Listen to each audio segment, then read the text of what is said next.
সুপ্রিয় দর্শক, আপনাদের সবাইকে স্বাগত জানিয়ে শুরু করছি আনোয়ার ইস্পাত নিবেদিত বিশেষ আলোচনা অনুষ্ঠান গোলটেবিল। সঙ্গে আছি আমি রুবায়াত ফেরদৌস।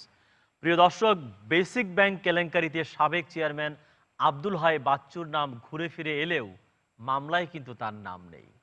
মেয়াদ উত্তীর্ণ রিজেন্ট হাসপাতালে কোভিড চিকিৎসার অনুমতি দেয়া কিংবা স্বাস্থ্য খাতের কেনাকাটা সহ নানান দুর্নীতির ঘটনায় শাস্তি হয়নি উচ্চ পদস্থ কোনো কর্তা ব্যক্তির। কাদের হয়েছে? যারা চুনোপুটি তাদেরকেই ধরা হয়েছে। গত 5 বছরে দুদকের জালে গ্রেপ্তার হয়েছেন এরকম 799 জন, যাদের অর্ধেকই সরকারি কর্মকর্তা কর্মচারী, কিন্তু ছোট পদের। হাতে গোনা 2-1 জন বাদে যাদের প্রায় সবাই ছোট পদের কর্মচারী। এফআর টাওয়ার কিংবা চুরিহাটিতে আগুন লাগার ঘটনায় দায়ীদের বিরুদ্ধেও শক্ত কোনো পদক্ষেপ নিতে দেখা যায়নি। এভাবে ছাড় কিংবা পার পেয়ে যাওয়ার সুযোগে একই প্রতিষ্ঠান 18টি ব্যাংক থেকে 6,000 কোটি টাকা ঋণ নিয়ে খেলাপি ঋণ করেছে, নতুন করে আরও ঋণ নেওয়ার পায়তারি করছে। এভাবে হাজার কোটি টাকা পাচার হয়ে বিদেশের মাটিতে গড়ে উঠছে বেগমপাড়া। জিকে শামীমরা যাদের ঘুষ দিয়ে বাগিয়ে নিত কাজ, টাকা বানাতো, তাদের কিন্তু কখনোই চিহ্নিত করা হয়নি। সাম্প্রতিক নানা অপরাধেও ঘটনা বিশ্লেষণে দেখা গেছে অনেক চিহ্নিত অপরাধীর শাস্তি না হওয়ায় একই ব্যক্তি আবারও জড়িয়ে পড়ছেন ভিন্ন নামে ভিন্ন অপরাধের সঙ্গে। ঠিক এই যখন প্রেক্ষাপট, প্রিয় দর্শক, আজ আমাদের আলোচনার বিষয় পার পেয়ে যাওয়ার সংস্কৃতি ও রাজনীতির দায়। এ বিষয়ে আলোচনার জন্য আমাদের সঙ্গে আছেন বাংলাদেশ আওয়ামী লীগ দলীয় সংসদ সদস্য মিস্টার নজরুল ইসলাম বাবু এমপি। আপনাকে স্বাগত। আমাদের সঙ্গে আছেন বিএনপি চেয়ারপারসনের উপদেষ্টা হাবিবুর রহমান হাবিব, তিনি একটু পরে এসে আমাদের সঙ্গে যোগ দিবেন আশা করছি। আছেন জাতীয় পার্টির অতিরিক্ত মহাসচিব ব্যারিস্টার শামীম হায়দার পাটোয়ারি এমপি। আপনাকে স্বাগত। আমার বাদিকে আছেন আইন ও সালিশ কেন্দ্রের মহাসচিব নূর খান লিটন।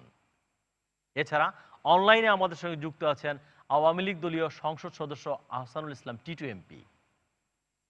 আছেন বিএনপির কার্যনির্বাহী সদস্য শেখ রবিউল আলম।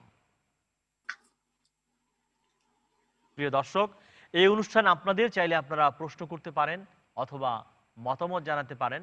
এই জন্য টেলিভিশনের পর্দায় দেখানো নম্বরে আপনারা ফোন করুন। আমরা জানিয়ে রাখি, দেশে এবং বিদেশে এই মুহূর্তে যারা আরটিভিতে চোখ রাখছেন, আপনারা চাইলে অনুষ্ঠানটি ফেসবুক এবং ইউটিউবেও দেখতে পারেন। তো আমরা আলোচনায় যাব। নূর খান লিটন, আপনাকে দিয়ে শুরু করতে চাই। আমরা আজকে বিষয় দিয়েছি যে পার পেয়ে যাওয়ার সংস্কৃতি, এবং এখানে রাজনীতির দায়টা আসলে কোথায়, আপনি যদি সূত্রপাত করেন। দেখেন, শুরুতে আপনি যে কথাগুলি বলেছেন, হাজার কোটি টাকা পাচার, বেগমপাড়া, জিকে শামীমরা যাদেরকে টাকা দিয়ে, ঘুষ দিয়ে, সুপরিষ্কার হচ্ছে ঘুষ দিয়ে কাজ বাগিয়ে নিতেন, তাদেরকে চিহ্নিত না করা বা তাদেরকে আইনের আওতায় না আনা। তারপর আপনি বলেছেন নানান ধরনের অপরাধ বিভিন্ন নামে করছে, ছাড়া পাচ্ছে, আবার আরেকটা নামে সে অপরাধ করছে। তারপরে যে বিষয়গুলো আছে, আব্দুল হাই বাচ্চুর যে বিষয়টা আছে, পিকে হালদারের বিষয় আছে, অনেক বিষয় আছে। আসলে আমরা গত ফরিদপুরে দেখলাম যে ফরিদপুরে হাজার হাজার তারা হাজার কোটি টাকা বানিয়ে ফেলেছে, কোটি টাকার মালিক, তাদেরকেও গ্রেপ্তার করা হচ্ছে, আপনার আইনের আওতায় নিয়ে আসার চেষ্টা হচ্ছে। দেখেন, এরকমটি কিন্তু ছিল না।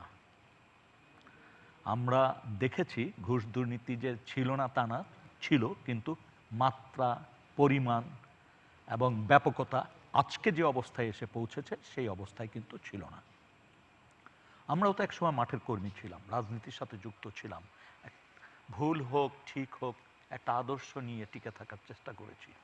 আজকে যে অবস্থাটা দাঁড়িয়েছে, সেখানে দাঁড়িয়ে যে আপনি বিষয়গুলি নির্বাচিত করেছেন এবং শেষ যে কথাটি বলেছেন, এর দায়, আমি যদি আমার ভাষায় বলি, এই দায় কি রাজনীতিবিদরা এড়াতে পারেন?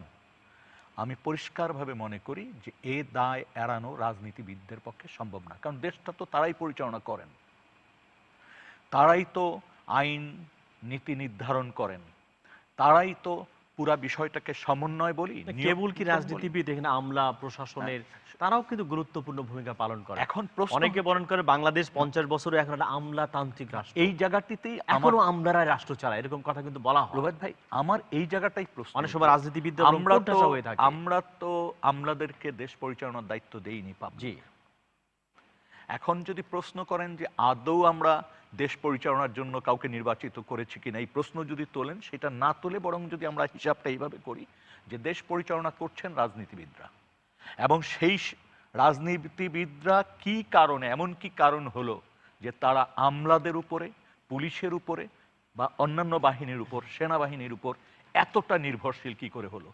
কেন এখানে তারা জবাবদিহিতার জায়গায় নিয়ে আসতে পারলো না এই জি। জায়গাগুলিতে? এইটি হচ্ছে মূল ব্যাপার। অনেক এবং ধন্যবাদ লিটন ভাই। আরেকটা জিনিস আমি একটু জি, বলতে চাই, বলেন, হ্যাঁ। সেটা হচ্ছে এই অবস্থাটা তৈরি হওয়ার জন্য নীতিহীন রাজনৈতিক চর্চাই একমাত্র দায়ী। অনেক ধন্যবাদ। শেখ রবিউল, যদি আপনি একটু বলেন, অনলাইনে আমাদের সঙ্গে যুক্ত আছেন বিএনপির নেতা শেখ রবিউল। আমরা ধন্যবাদ বলেছিলাম আপনাকে, আজকের ধন্যবাদ। বিষয় দিয়েছি আমরা পার পেয়ে যাওয়া রাজনীতি, এবং সেখানে রাজনীতিবিদদের দায়টা কি আসলে, শেখ রবিউল? ধন্যবাদ আপনাকে, ধন্যবাদ গোল টেবিলের দর্শকদেরকে। অত্যন্ত জনপ্রিয় অনুষ্ঠান। পার পেয়ে যাওয়ার সংস্কৃতি তো আছে, আবার রাজনীতিবিদদের দায় এড়ানোর অপচেষ্টাও আছে, কিন্তু রাজনীতিবিদরা কি দায় এড়াতে পারেন? নিশ্চয়ই না। আমি লিটন সাহেবের বক্তব্যের সাথে একেবারেই একমত যে জনগণ অথবা সংবিধান অথবা রাষ্ট্র তো দায়িত্ব দিয়েছে রাষ্ট্র পরিচালনা করবার জন্য রাজনীতিবিদদের।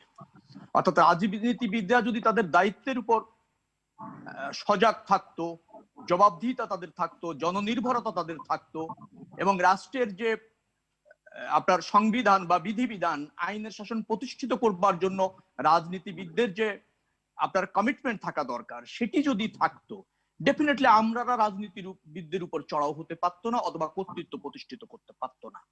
আমরা বলেন সিভিল প্রশাসন, পুলিশ প্রশাসন, সামরিক প্রশাসন, আমাদের যে সমস্ত রাষ্ট্রীয় প্রতিষ্ঠানে আছে, সেখানে বিভিন্ন কর্মচারী, কর্মকর্তা যারাই বলেন না কেন, তাদের পরিচালনা সঠিকভাবে করার দায়িত্ব তো রাজনীতিবিদদের, সরকারের।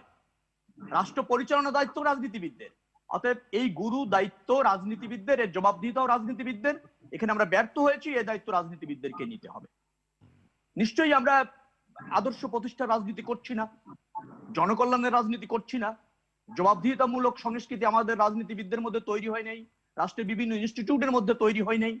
না হওয়ার কারণে যেটা হয়েছে, আমাদের একটা ক্ষমতা লোভী বা ক্ষমতায় থাকা কেন্দ্রিক রাজনীতি প্রাধান্য পাচ্ছে। আর ক্ষমতায় যখন আপনি অবৈধভাবে থাকার বা যে কোনো মূল্যে যাওয়ার বা থাকার মানসিকতা কোনো রাজনৈতিক দলের মধ্যে থাকে, সেখানে দুর্বৃত্তায়ন হবে, আপনাকে আমলা নির্ভর হতে হবে, আপনাকে ধরেন যেটাকে আমরা সুবিধাভোগীদের দ্বারস্থ হতে হবে দুর্বলতার কারণে। কারণ আপনি সাধারণ জনগণের উপর নির্ভর করছেন না ক্ষমতায়, আমি আবারও বলছি, যাওয়ার ক্ষেত্রে অথবা থাকার ক্ষেত্রে। যার ফলে দিন দিন রাজনীতিবিদদের নিয়ন্ত্রণের বাইরে চলে যাচ্ছে।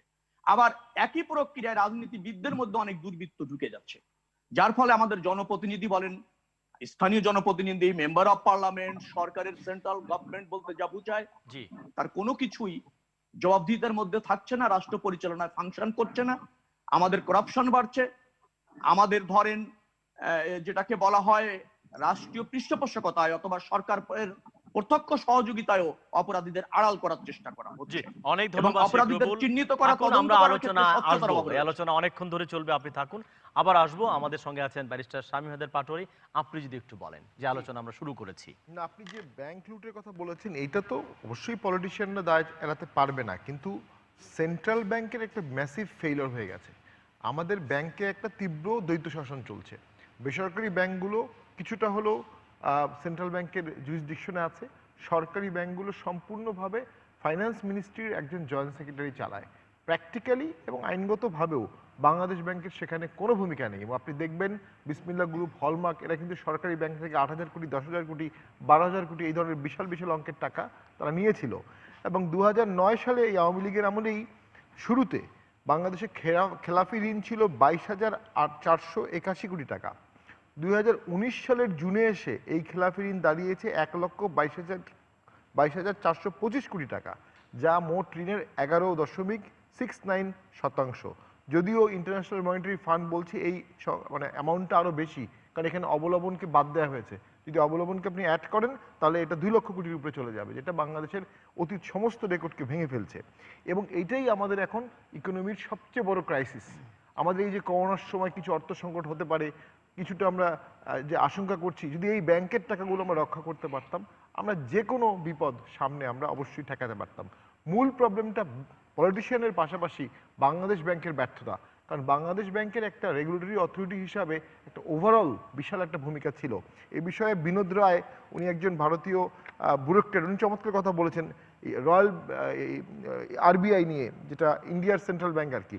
ইন্ডিয়ার সেন্ট্রাল ব্যাংক কিন্তু বাবা সাহেব আম্বেদকরের করা 1935 ব্রিটিশ পিরিয়ডে, যাতে ব্রিটিশরা যখন তখন এখান থেকে কলোনিয়াল পিরিয়ডে টাকা নিতে না পারে। তো উনি বলেছে যে the RBI, which is central bank to Bangladesh, is a principal organ of governance in a parliamentary democracy with a well-defined mandate which is differentiated from other organs of the state administration. It is a public institution which has a role much longer than merely being a banking regulator or managing the supply of money or controlling inflation.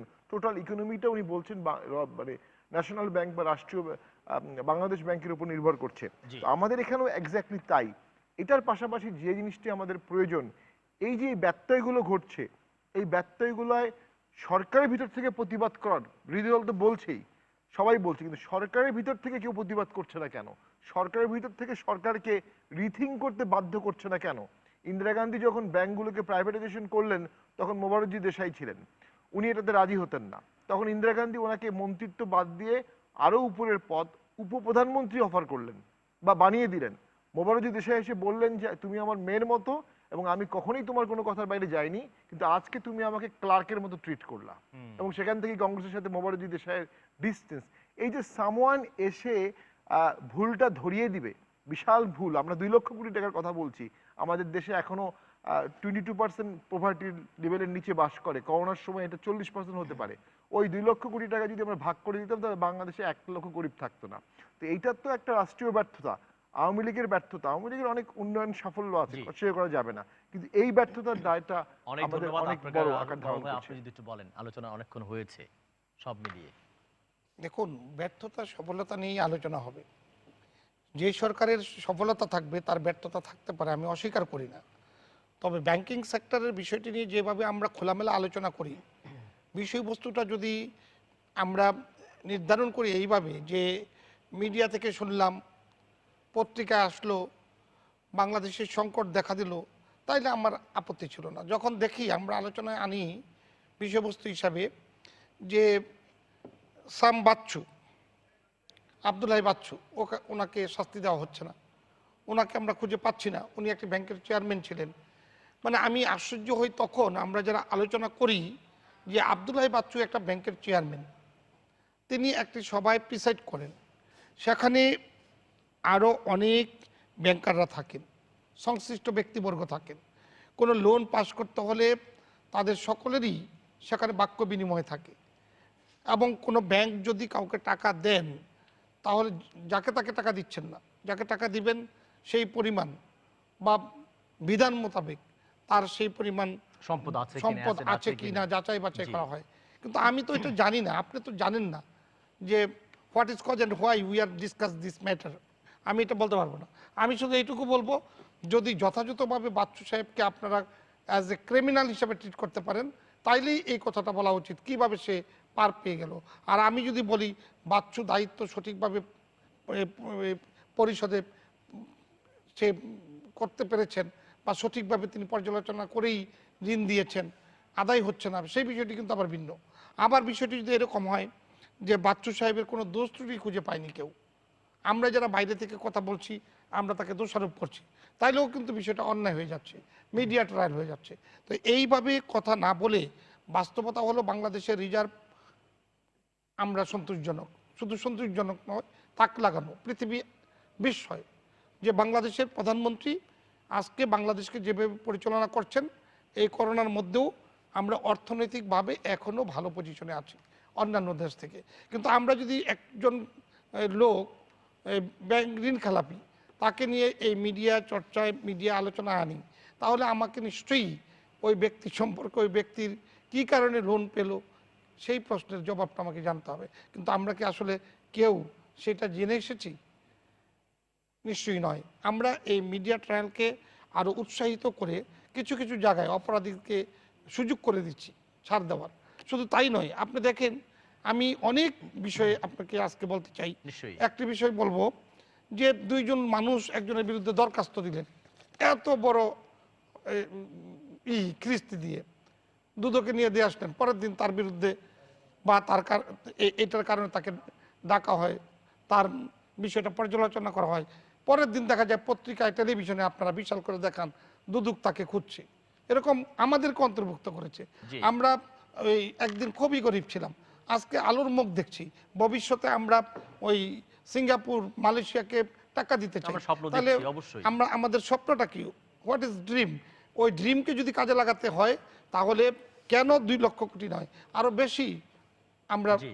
মানে বিভিন্ন এবং এর একটা খাতে বড় জায়গা ব্যয় banking করতে হয়। খাতে শৃঙ্খলা কিন্তু কিন্তু আনতে আমাদেরকে হবে। দেখতে হবে, শৃঙ্খলা নিয়ে কিন্তু আপনাদের কথা বলতে হবে, আমাদের সবাইকে কথা বলতে হবে। সেটাই আমাদের বিবেচনা বোধ। জি। আমরা সবসময় চেষ্টা করব যেন আমাদের অর্থ কোনো দিনই যেন কোনো ওই চাটুকার বা ঋণ খেলাপি মেরে দিতে না পারে। সত্যিকার কিন্তু উদ্যোক্তার বাইরে যেন চলে নেয়, যে টাকাটা যেন নষ্ট না হয়, এরকম দেখেছি। সেইটা দেখার ব্যাংকের দায়িত্ব- নামও কিন্তু আমাদের পাল্টে গেছে, আপনি দেখেছেন। আমি ব্যাংক সেই কারণে এমন জায়গায় বলছি গেছে, সেটা দেখার ব্যাংকের দায়িত্ব নামই কিন্তু পাল্টাতে হয়েছে। রাজনৈতিক জি। নেতাদের।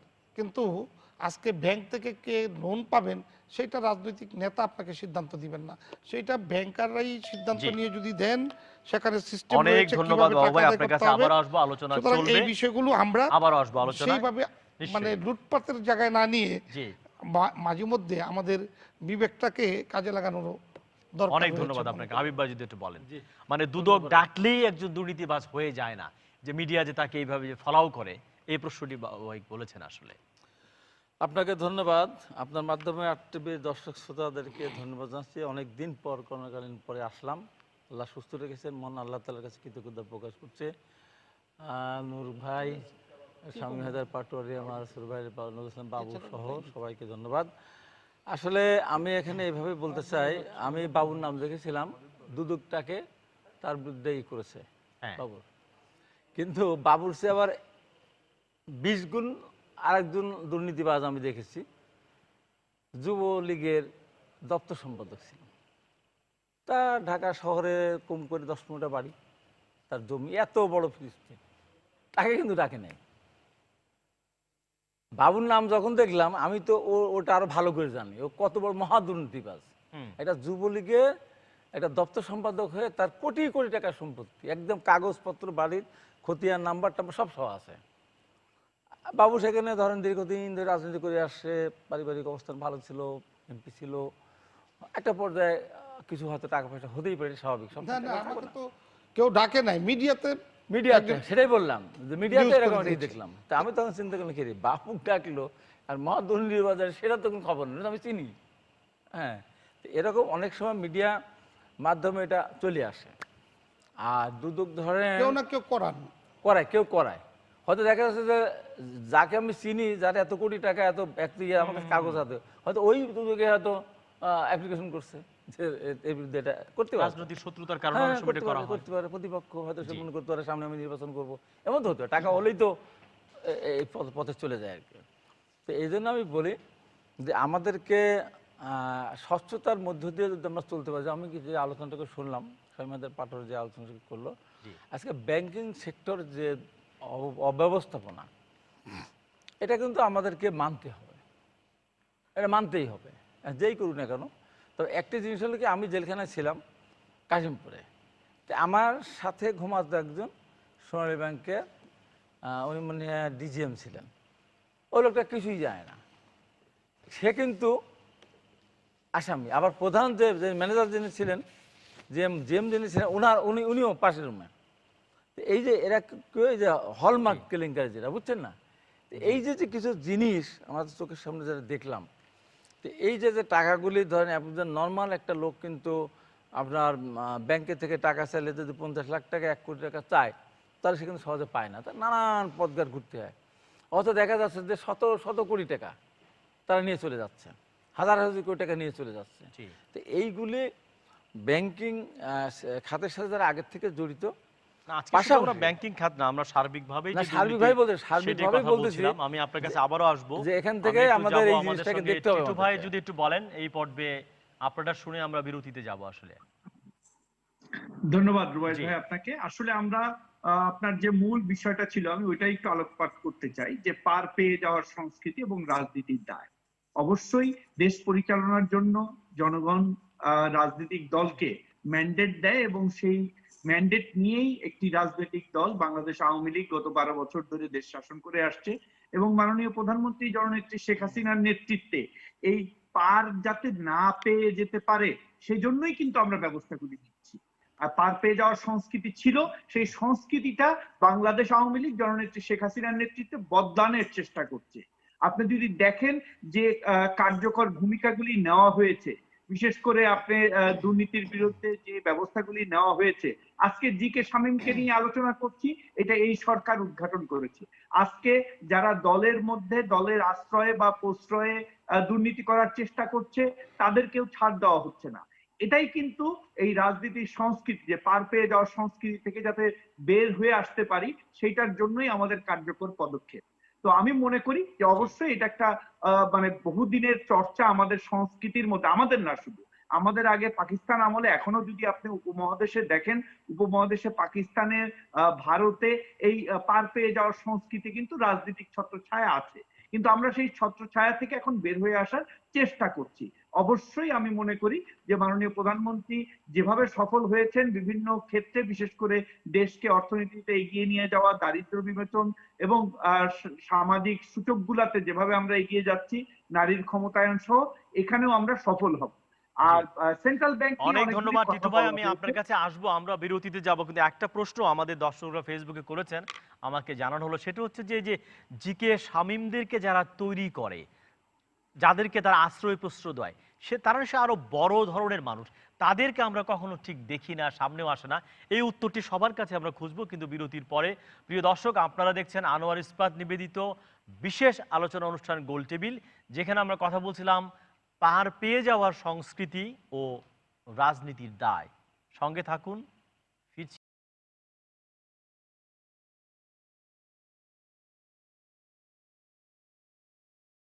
পর আবারও স্বাগত জানাচ্ছি আনোয়ার ইস্পাত নিবেদিত বিশেষ আলোচনা অনুষ্ঠান গোল টেবিলে। সঙ্গে আছে আমি রুবায়েত ফেরদৌস। আজ আমরা আলোচনা করছিলাম পার পেয়ে যাওয়ার সংস্কৃতি ও রাজনীতির দায়। আমাদের সঙ্গে 4 জন আলোচক স্টুডিওতে এবং 2 জন আমাদের সঙ্গে অনলাইনে যুক্ত আছেন। তাদের কথা কিছুক্ষণ আমরা শুনেছি। এই ফাঁকে বিরতির মধ্যেই আমাদের দর্শক যারা দেখছিলেন তারা কতগুলো নোট দিয়েছেন ফেসবুকে, আমরা সেটা লিপিবদ্ধ করেছি। আব্দুল হান্নান ঢাকা থেকে বলছিলেন যে ফরিদপুরের ছাত্রলীগের নেতার 2000 কোটি টাকার মালিক কিভাবে হয়েছে, তাকে কিভাবে বাড়তে দিয়েছে, আশ্রয় প্রশ্রয় কে দিয়েছে, তাদের কেন চিহ্নিত করা হয় না। আব্দুল খালেক আরেকজন ঢাকা থেকে বলেছেন তার জমি জমার মামলা চলছে 12 বছর ধরে। এটা ব্যারিস্টার পাটোয়ারি যদি একটু বলেন যে 37 লক্ষ মামলার জট পড়ে আছে। আপনি এর আগে বলেছিলেন যে নিম্ন আদালতে একজন বিচারকের গড়ে 8000 মামলা, উচ্চ আদালতে 6000, আপিল কোর্টে বোধহয় আরো 2000, এরকম পরিসংখ্যান আপনি বলবেন। সেটা রাজশাহী থেকে একজন বলেছে যে এখন যে অনেকেই রাজনীতি করতে চায় এই টাকা বানানোর জন্যই, কাজে কিভাবে আমরা রাজনীতিকে দায় দিয়ে বলবো তারাই রাজনীতিকে ঠিক করবে। আর আমাদের আরেকজন খুব স্টার দর্শক যিনি সবসময় প্রশ্ন করেন, জি মিস্টার খসরু নামে একজন আছেন, তিনি কাউখালী থেকে প্রায় প্রশ্ন করেন। তিনি বলেছেন যে যারা দেশে শত কোটি টাকা বাইরে পাচার করে তাদের সেই টাকাগুলো ফিরে এনে কি গরিব মানুষের স্বার্থে, করোনা আক্রান্তদের জন্য কাজে লাগানো যায় কিনা। লিটন ভাই কি শুরু করবেন কিনা? আমি একটু শুরু করতে চাই। সেটা হচ্ছে যে বিষয়টা এতক্ষণ পর্যন্ত আমরা আলোচনা করেছি, দর্শকরা যে প্রশ্নগুলো করেছে, সেই জায়গা থেকে যদি আমরা বিষয়টাকে দেখি তাহলে এভাবে চিন্তা করার সুযোগ আছে। সেটা হচ্ছে যে আসলে এই যে অপরাধগুলো সংগঠিত হয়েছে, এই যে চুরিহাটি নিয়ে আপনি ছোট্ট একটা বিষয়, কিন্তু এটা ছোট না, অনেক বড় বিষয়, যে সেটারও কিন্তু মামলা শেষ হয়নি।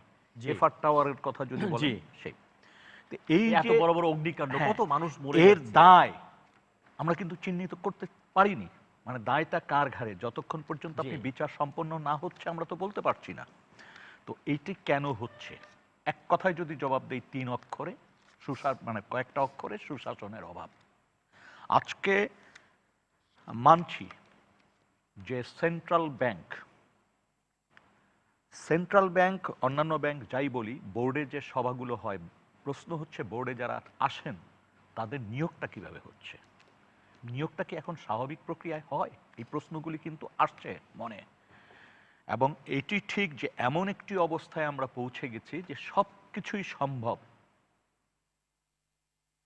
কোনো কিছুতে বাধা হবে না যদি কিনা মন রক্ষা করা যায়, কার মন মনোরঞ্জন রক্ষা করা যায়। কার মন রক্ষা করা যায়? যাদের ক্ষমতা, যাদের দ্বারা এগুলি সব নিয়ন্ত্রিত হবে তাদের। না, কিন্তু মাননীয় প্রধানমন্ত্রী তো বারবার বলছেন যে এই জন্যই zero তো tolerance। মাননীয় প্রধানমন্ত্রী এটা বলেছেন, Zero tolerance বলেছেন। এইটা যেমন বলেছেন, পাশাপাশি তিনি কিন্তু এবং পার্লামেন্টে আমাদের দাঁড়িয়ে টিটু ভাই কিন্তু বলেছেন বলেছেন যে জিকে যে সামনে কথা বলতে পারি, বাংলাদেশে কারণ তাকে একমাত্র- ধরা কিন্তু হয়েছে, এই শোনেন, কারণে কথা বলতে পারছি রুবায়েত না। ভাই, এই জন্যই মাননীয় প্রধানমন্ত্রী বলেছেন যে বাংলাদেশ আওয়ামী লীগের সবাইকে কেনা যায় অ্যাকসেপ্ট প্রধানমন্ত্রী। তিনিই কিন্তু বলেছেন। তার কথার সূত্র ধরেই বলতে চাই যে বাস্তবতা যদি এই জায়গায় যে থাকে, তাহলে কিন্তু এই জায়গা থেকে সুশাসন ফিরিয়ে আনা, নৈতিকতার উপর রাজনীতির ভিত্তি গড়ে তোলা খুব কঠিন জি, ব্যাপার হবে। অনেক ধন্যবাদ। শেখ রবিউলকে একটু বলবেন কিনা যে সার্বিক যে দুর্নীতি, জবাবদিহিহীনতা এবং সুশাসনের অভাব নিয়ে লিটন ভাই কথা বললেন। হ্যাঁ, আমি লিটন ভাইয়ের এই বক্তব্যের সাথে সম্পূর্ণ একমত। আমাদের শুধু ব্যাংকগুলি, শামীম ভাই বলছিলেন 1,65,000 কোটি টাকা হলো আপনার খেলাপি ঋণ যদি আপনি রাইট অফ ধরেন, আর IMF এর তথ্য অনুসারে প্রায় 2.5 লাখ কোটি টাকার মতো হয়েছে। তো এটা তো অনেক বড় অঙ্কের খেলাপি ঋণ। এই ঋণগুলি কি আপনার রাতারাতি পার হয়েছে, খেলাপি হয়েছে? 3,000 4,000 যে পি কে হালদারের কথা বলা হচ্ছে, 10,000 কোটি টাকা তিনি নিয়েছেন। ক্ষমতা ছাড়া বা ক্ষমতা সরকারি দলের আনুগত্য ছাড়া, সহযোগিতা করা ছাড়া কি এটা সম্ভব হয়েছে? হয়নি। কিন্তু আমাদের কিন্তু 9 লাখ কোটি টাকা পাচার হয়েছে গত এক দশকে। আমরা কি জানি কারা এটা পাচার করেছে? কোনো তথ্যপত্র কি আমাদের কাছে আছে? আমরা কি নামগুলি জানতে পারছি না। সুইস ব্যাংক বলেন, মালয়েশিয়া সেকেন্ড হোম বলেন, কাদের হয়েছে? রাষ্ট্রীয় পক্ষ থেকে কি কোনো তথ্যপত্র কেউ জানতে পেরেছে? আড়াল করার চেষ্টা করা হয়েছে। তার কারণ হচ্ছে যে এখানে ক্ষমতাসীনরা জড়িত রয়েছে। দেখেন, আমি মেম্বার অফ পার্লামেন্টের কথাই বলতে চাই, কারণ এখানে কয়েকজন মেম্বার অফ পার্লামেন্ট আছে। 2008-এ তারা নির্বাচন কমিশনে যে তথ্য দিয়েছিল সম্পদের, 2014 দেশে যে তথ্য দিল তাতে বেড়ে গেল হচ্ছে কারো 200 গুণ, কারো 500 গুণ, কারো 1000 গুণ। আবার 2014-তে যে তথ্য নির্বাচন কমিশনে তারা দাখিল করেছিল, 2018 নির্বাচনে এসে বেড়ে গেল 1000 গুণ। তদন্ত হয়েছে এবং ধরেন কারা অর্থ আত্মসাৎ করলো তাদের বিরুদ্ধে শাস্তির কোনো ব্যবস্থা হয়েছে? হয়নি। একজন জিকে শামীম বলছেন, একজন সম্রাট বলছেন, এগুলি তো চুনোপুটি মাত্র। এগুলি তো আওয়ামী লীগের নেতা কর্মীদের, বড় বড় যারা রয়েছেন তাদের বড় বড় দুর্নীতি আড়াল করার একটা অপচেষ্টা মাত্র। এই একটি দুটি ঘটনা তারা আড়াল করতে না পেরে হয়তো অ্যাকশনে গিয়েছেন এবং সেটাই মেম্বার অফ পার্লামেন্ট টিটু সাহেবরা ক্যাশ করতে চাচ্ছেন অথবা দৃষ্টিতে আনতে চাচ্ছেন। তাতেই কি হাজার হাজার লক্ষ লক্ষ কোটি টাকার দুর্নীতি হবে? জিকে শামীম 2.5 লাখ, 250, 300, 400, 500 কোটি টাকার সর্বসাকুল্যে কাজ করেছেন। গত এক দশকে বাংলাদেশে তো প্রায় 10 লাখ কোটি টাকা ডেভেলপমেন্ট হওয়ার কথা, যে টেন্ডার হয়েছে এবং যে একদিকে যে সমস্ত প্রকল্প পাস হয়েছে, হরিলুট হয়েছে এই সমস্ত আড়ালে। এবং রাষ্ট্রীয় পর্যায়ে সরকারের প্রত্যক্ষ পরোক্ষ মদত এগুলি আড়াল করা হয়েছে, লুটপাট করা হয়েছে। এ দায় সরকার এড়াতে পারে না, জি। পাশাপাশি রাজনীতিবিদরাও এড়াতে পারে। অনেক ধন্যবাদ। এই টিটু ভাই দায়টা যদি একটু কিন্তু বলেন। আমি খালি একটা বাক্য বলবি, শেষ শেষ করেন, হ্যাঁ। দেখেন, আমাদের রাষ্ট্রীয়ত্ব ব্যাংক যেগুলির কথা আপনি বলছিলেন, আমাদের বাজেট থেকে সেখানে মূলধন যোগান দেওয়া হচ্ছে। আমাদের রাষ্ট্রীয়ত্ব প্রতিষ্ঠানগুলিতে গত বছরও 2000 কোটি টাকা ভর্তুকি দেওয়া হয়েছে। কেন? এই সমস্ত প্রতিষ্ঠানে লুটপাট হচ্ছে। রাষ্ট্রীয়ত্ব প্রতিষ্ঠানে হচ্ছে, তফসিলভুক্ত ব্যাংকগুলি তো আজকে আমাদের বাজেট থেকে জি। যোগান দিতে হচ্ছে। অনেক এবং ধন্যবাদ শেখ জনগণের রবিউল। রক্ত। সঙ্গে থাকুন, সরকার আমরা করছে আপনার কাছে আবারও ফিরবো। আহসানুল ইসলাম টিটু এমপি, আপনি যদি একটু বলেন শেখ রবিউল যে অভিযোগগুলো উত্থাপন করলেন। না, শেখ রবিউল সাহেব যে সব কথাবার্তা বলতেছেন, ওনারাও দেশ শাসন করেছেন। বিএনপির সময় কি হয়েছে সেই ঘটনাগুলি বারবার উল্লেখ করতে আমাদেরও ভাল লাগে না, দর্শকদেরও শুনতে ভাল লাগে না। আমি যেটা বলতে চাই খুব পরিষ্কার, যে রাজনীতির দায় তখনই হবে যখন রাজনীতির সদিচ্ছার অভাব থাকবে, যখন সরকার প্রধান বা রাজনীতিতে আমরা যারা দলীয় রাজনীতি করি বা আমরা সংসদ সদস্য হিসেবে বা দলীয় রাজনীতির সাথে সম্পৃক্ত, তাদের যদি কোনো রাজনৈতিক প্যাট্রোনাইজেশনে দুর্নীতি হয়, যেটা বিএনপির সময় হয়েছে। আজকে ওনারা মালয়েশিয়ায় সেকেন্ড হোমের কথা বলেন, উনাদের যে নেতা, ভারপ্রাপ্ত নেতা, স্কাইপের নেতা, উনি কিভাবে লন্ডনে থাকতেছেন, উনার জীবন কিভাবে নির্বাহ করতেছে, উনারা আগে এগুলা নিয়ে চিন্তা করুন। উনারা কিভাবে টাকা পাচার হয়েছে, এই জিনিসগুলি কবে শুরু হয়েছে, এই জিনিসগুলো আমরা বলতে চাই না। যে জিনিসটা আমি আসলে উল্লেখ করতে চাই সেটা হলো সেন্ট্রাল ব্যাংকের কিছু কাজ আছে। আসলে সেন্ট্রাল ব্যাংক নিয়ে অনেক আলোচনা হয়েছে, সেন্ট্রাল ব্যাংকের কিছু কাজ আছে, তার মধ্যে অন্যতম হলো এটার মনিটারি পলিসিটা মেনটেন করা। আজকে এই কোভিড এর মধ্যেও, এই যে এত ক্রাইসিসের মধ্যেও আমাদের কিন্তু অর্থনীতি সচল আছে। বিভিন্ন দেশের কিন্তু এক্সপোর্ট থেকে আরম্ভ করে অর্থনীতি প্রায় অচল হয়ে গেছে। এবং আপনি যদি এক্সচেঞ্জ রেটের কথা ধরেন, আমাদের পার্শ্ববর্তী দেশের ভারতের সাথে আমাদের এক্সচেঞ্জ রেটের ডিফারেন্স কতই হয়ে গেছে, কমে গেছে, আমরা ভালোর দিকে যাচ্ছি। আবার যদি কয়েকদিন আগে আপনি যদি দেখেন টার্কি লিরা নিয়ে যেরকম অসুবিধা হলো, তো আমাদের সেন্ট্রাল ব্যাংক কিন্তু তার দায়িত্ব যথাযথভাবে পালন করছে। আপনি মনিটারি পলিসি বলেন, এক্সচেঞ্জ রেট বলেন, আপনি ফরেন আমাদের যে রেমিটেন্স, এই প্রত্যেকটা সূচকে কিন্তু আমরা বেটার অবস্থায় আছি। হ্যাঁ, আরো ভালো হতে পারতো, আমি অস্বীকার করি না যে ভালো হওয়ার কোনো সুযোগের অভাব আছে। আমরা কাজ করে যাচ্ছি এবং কাজ করলে এগুলো বেটার হবে। আমাদের রাজনীতির সংস্কৃতির দায়ের জায়গাটা খুব পরিষ্কার, সেটা হলো রাজনীতির প্যাট্রোনাইজেশনের দলীয় ভিত্তিতে কাউকে ছাড় দেওয়া হচ্ছে কিনা। অনেক ধন্যবাদ টিটু ভাই, আপনি থাকুন আমাদের সঙ্গে, আপনার কাছে আমরা আবারও ফিরে আসবো, আপনি থাকুন। জি, একজন দর্শক আমাদের সঙ্গে যুক্ত হয়েছেন, তার ফোনটি নিয়ে আমরা আলোচনায় ফিরবো। প্রিয় দর্শক, কে বলছেন এবং কোত্থেকে বলছেন, পরিচয় দিয়ে আপনার প্রশ্নটি উত্থাপন করুন। কে বলছেন? আসসালামু আলাইকুম রাহমাতুল্লাহ। জি বলুন। আমি হাজী শহীদুল ইসলাম মোহাম্মদপুর থেকে বলছি। বলুন। আমার প্রশ্ন হলো মাননীয় সংসদ নজরুল ইসলাম বাবু সাহেবের কাছে, শুনছেন, যে রাজনীতি করে মানুষ রাতারাতি যে এত সয় সম্পত্তির আঙ্গুল ফুলে যে কলা গাছ হয়ে যায়, কিন্তু রাজনীতি কি এরকম টাকা কামানো মেশিন যে রাজনীতি করে অঢাল সয় সম্পত্তির মালিক হয়ে যাচ্ছে? এটা আমি তার কাছে একটা সুন্দর প্রশ্ন উত্তর চাচ্ছি। অনেক ধন্যবাদ, একটা সুন্দর উত্তর চাচ্ছি। না, উনি খুব ভালো বলেছেন। রাজনীতি করে কেউ টাকার মালিক হতে পারে না। রাজনীতি করে কেউ টাকার মালিক হয়েছে সেটা উনি যদি জেনে থাকেন তাহলে উনি ভুল জেনেছেন। উল্টো টাকার মালিকরা অনেক সময় টাকার মালিকরা রাজনীতি করতে আসেন এখন। জি, কারণ ওনারা ক্ষমতায় থেকে দেশটাকে সেবা করার ইচ্ছা পোষণ করতে চান, কিন্তু টাকার মালিক হবে রাজনীতি করে। রাজনীতি টাকা কামানোর কোনো মেশিন নয়। রাজনীতি হলো মানুষের সেবা দেওয়া। রাজনীতি হলো নিজের সময়কে বাড়িয়ে কমিয়ে অন্যের জন্য ব্যয় করা। সুতরাং এটা কোনো ব্যবসা ক্ষেত্র নয়। আপনাদের জানার মধ্যে ভুল থাকতে পারে, অথবা আপনি নিজে সচেষ্ট হন রাজনীতি করার জন্য, তাহলে দেখবেন রাজনীতির আনন্দ আলাদা। রাজনীতি মানে হলো বঙ্গবন্ধু শেখ মুজিবের আদর্শের অনুপ্রাণিত একজন কর্মী হিসাবে আমি যেটা বুঝি, সেটা হলো এদেশের শান্তিপ্রিয় মানুষকে অন্যায় অবিচার অত্যাচার হতে রক্ষা করা এবং নিজে প্রণোদিত হয়ে এদেশের খেটে খাওয়া মানুষের প্রত্যাশা পূরণকরণে নিজের কর্ম ব্যয় করা, নিজের সময় ব্যয় করা এবং নিবেদিত হয়ে মানুষের পাশে থাকা। যদি এর ব্যত্যয় ঘটাতে চায় তাহলে সে রাজনৈতিক কর্মী হিসাবে কাজ করতে এসেছে বলে আমি মনে করি না। সুতরাং আপনাদের যে ধারণা কল্পনা, আপনারা অনেক সময় যারা এই প্রশ্নগুলি করেন তাদের ভুল অনেক তথ্য থাকে তাদের মধ্যে। কিন্তু আপনি দেখুন যে এখানে আমরা যারা রাজনীতি করে এসেছি, রাজনীতি করি, আমরা কিন্তু ছাত্র জীবন থেকে করে আসছি। কিন্তু আমার একটা প্রশ্ন হলো, যারা রাজনীতি করেন না, রাজনৈতিক পরিবারের সন্তান না, লেখাপড়াও কম করেছেন, তারা কি অর্থবিত্তের মালিক হন না? তারা কি স্পিনিং মিলের মালিক না? তারা কি কলকারখানার মালিক না? তারা কি ঢাকা শহরে বাড়িঘরের মালিক না?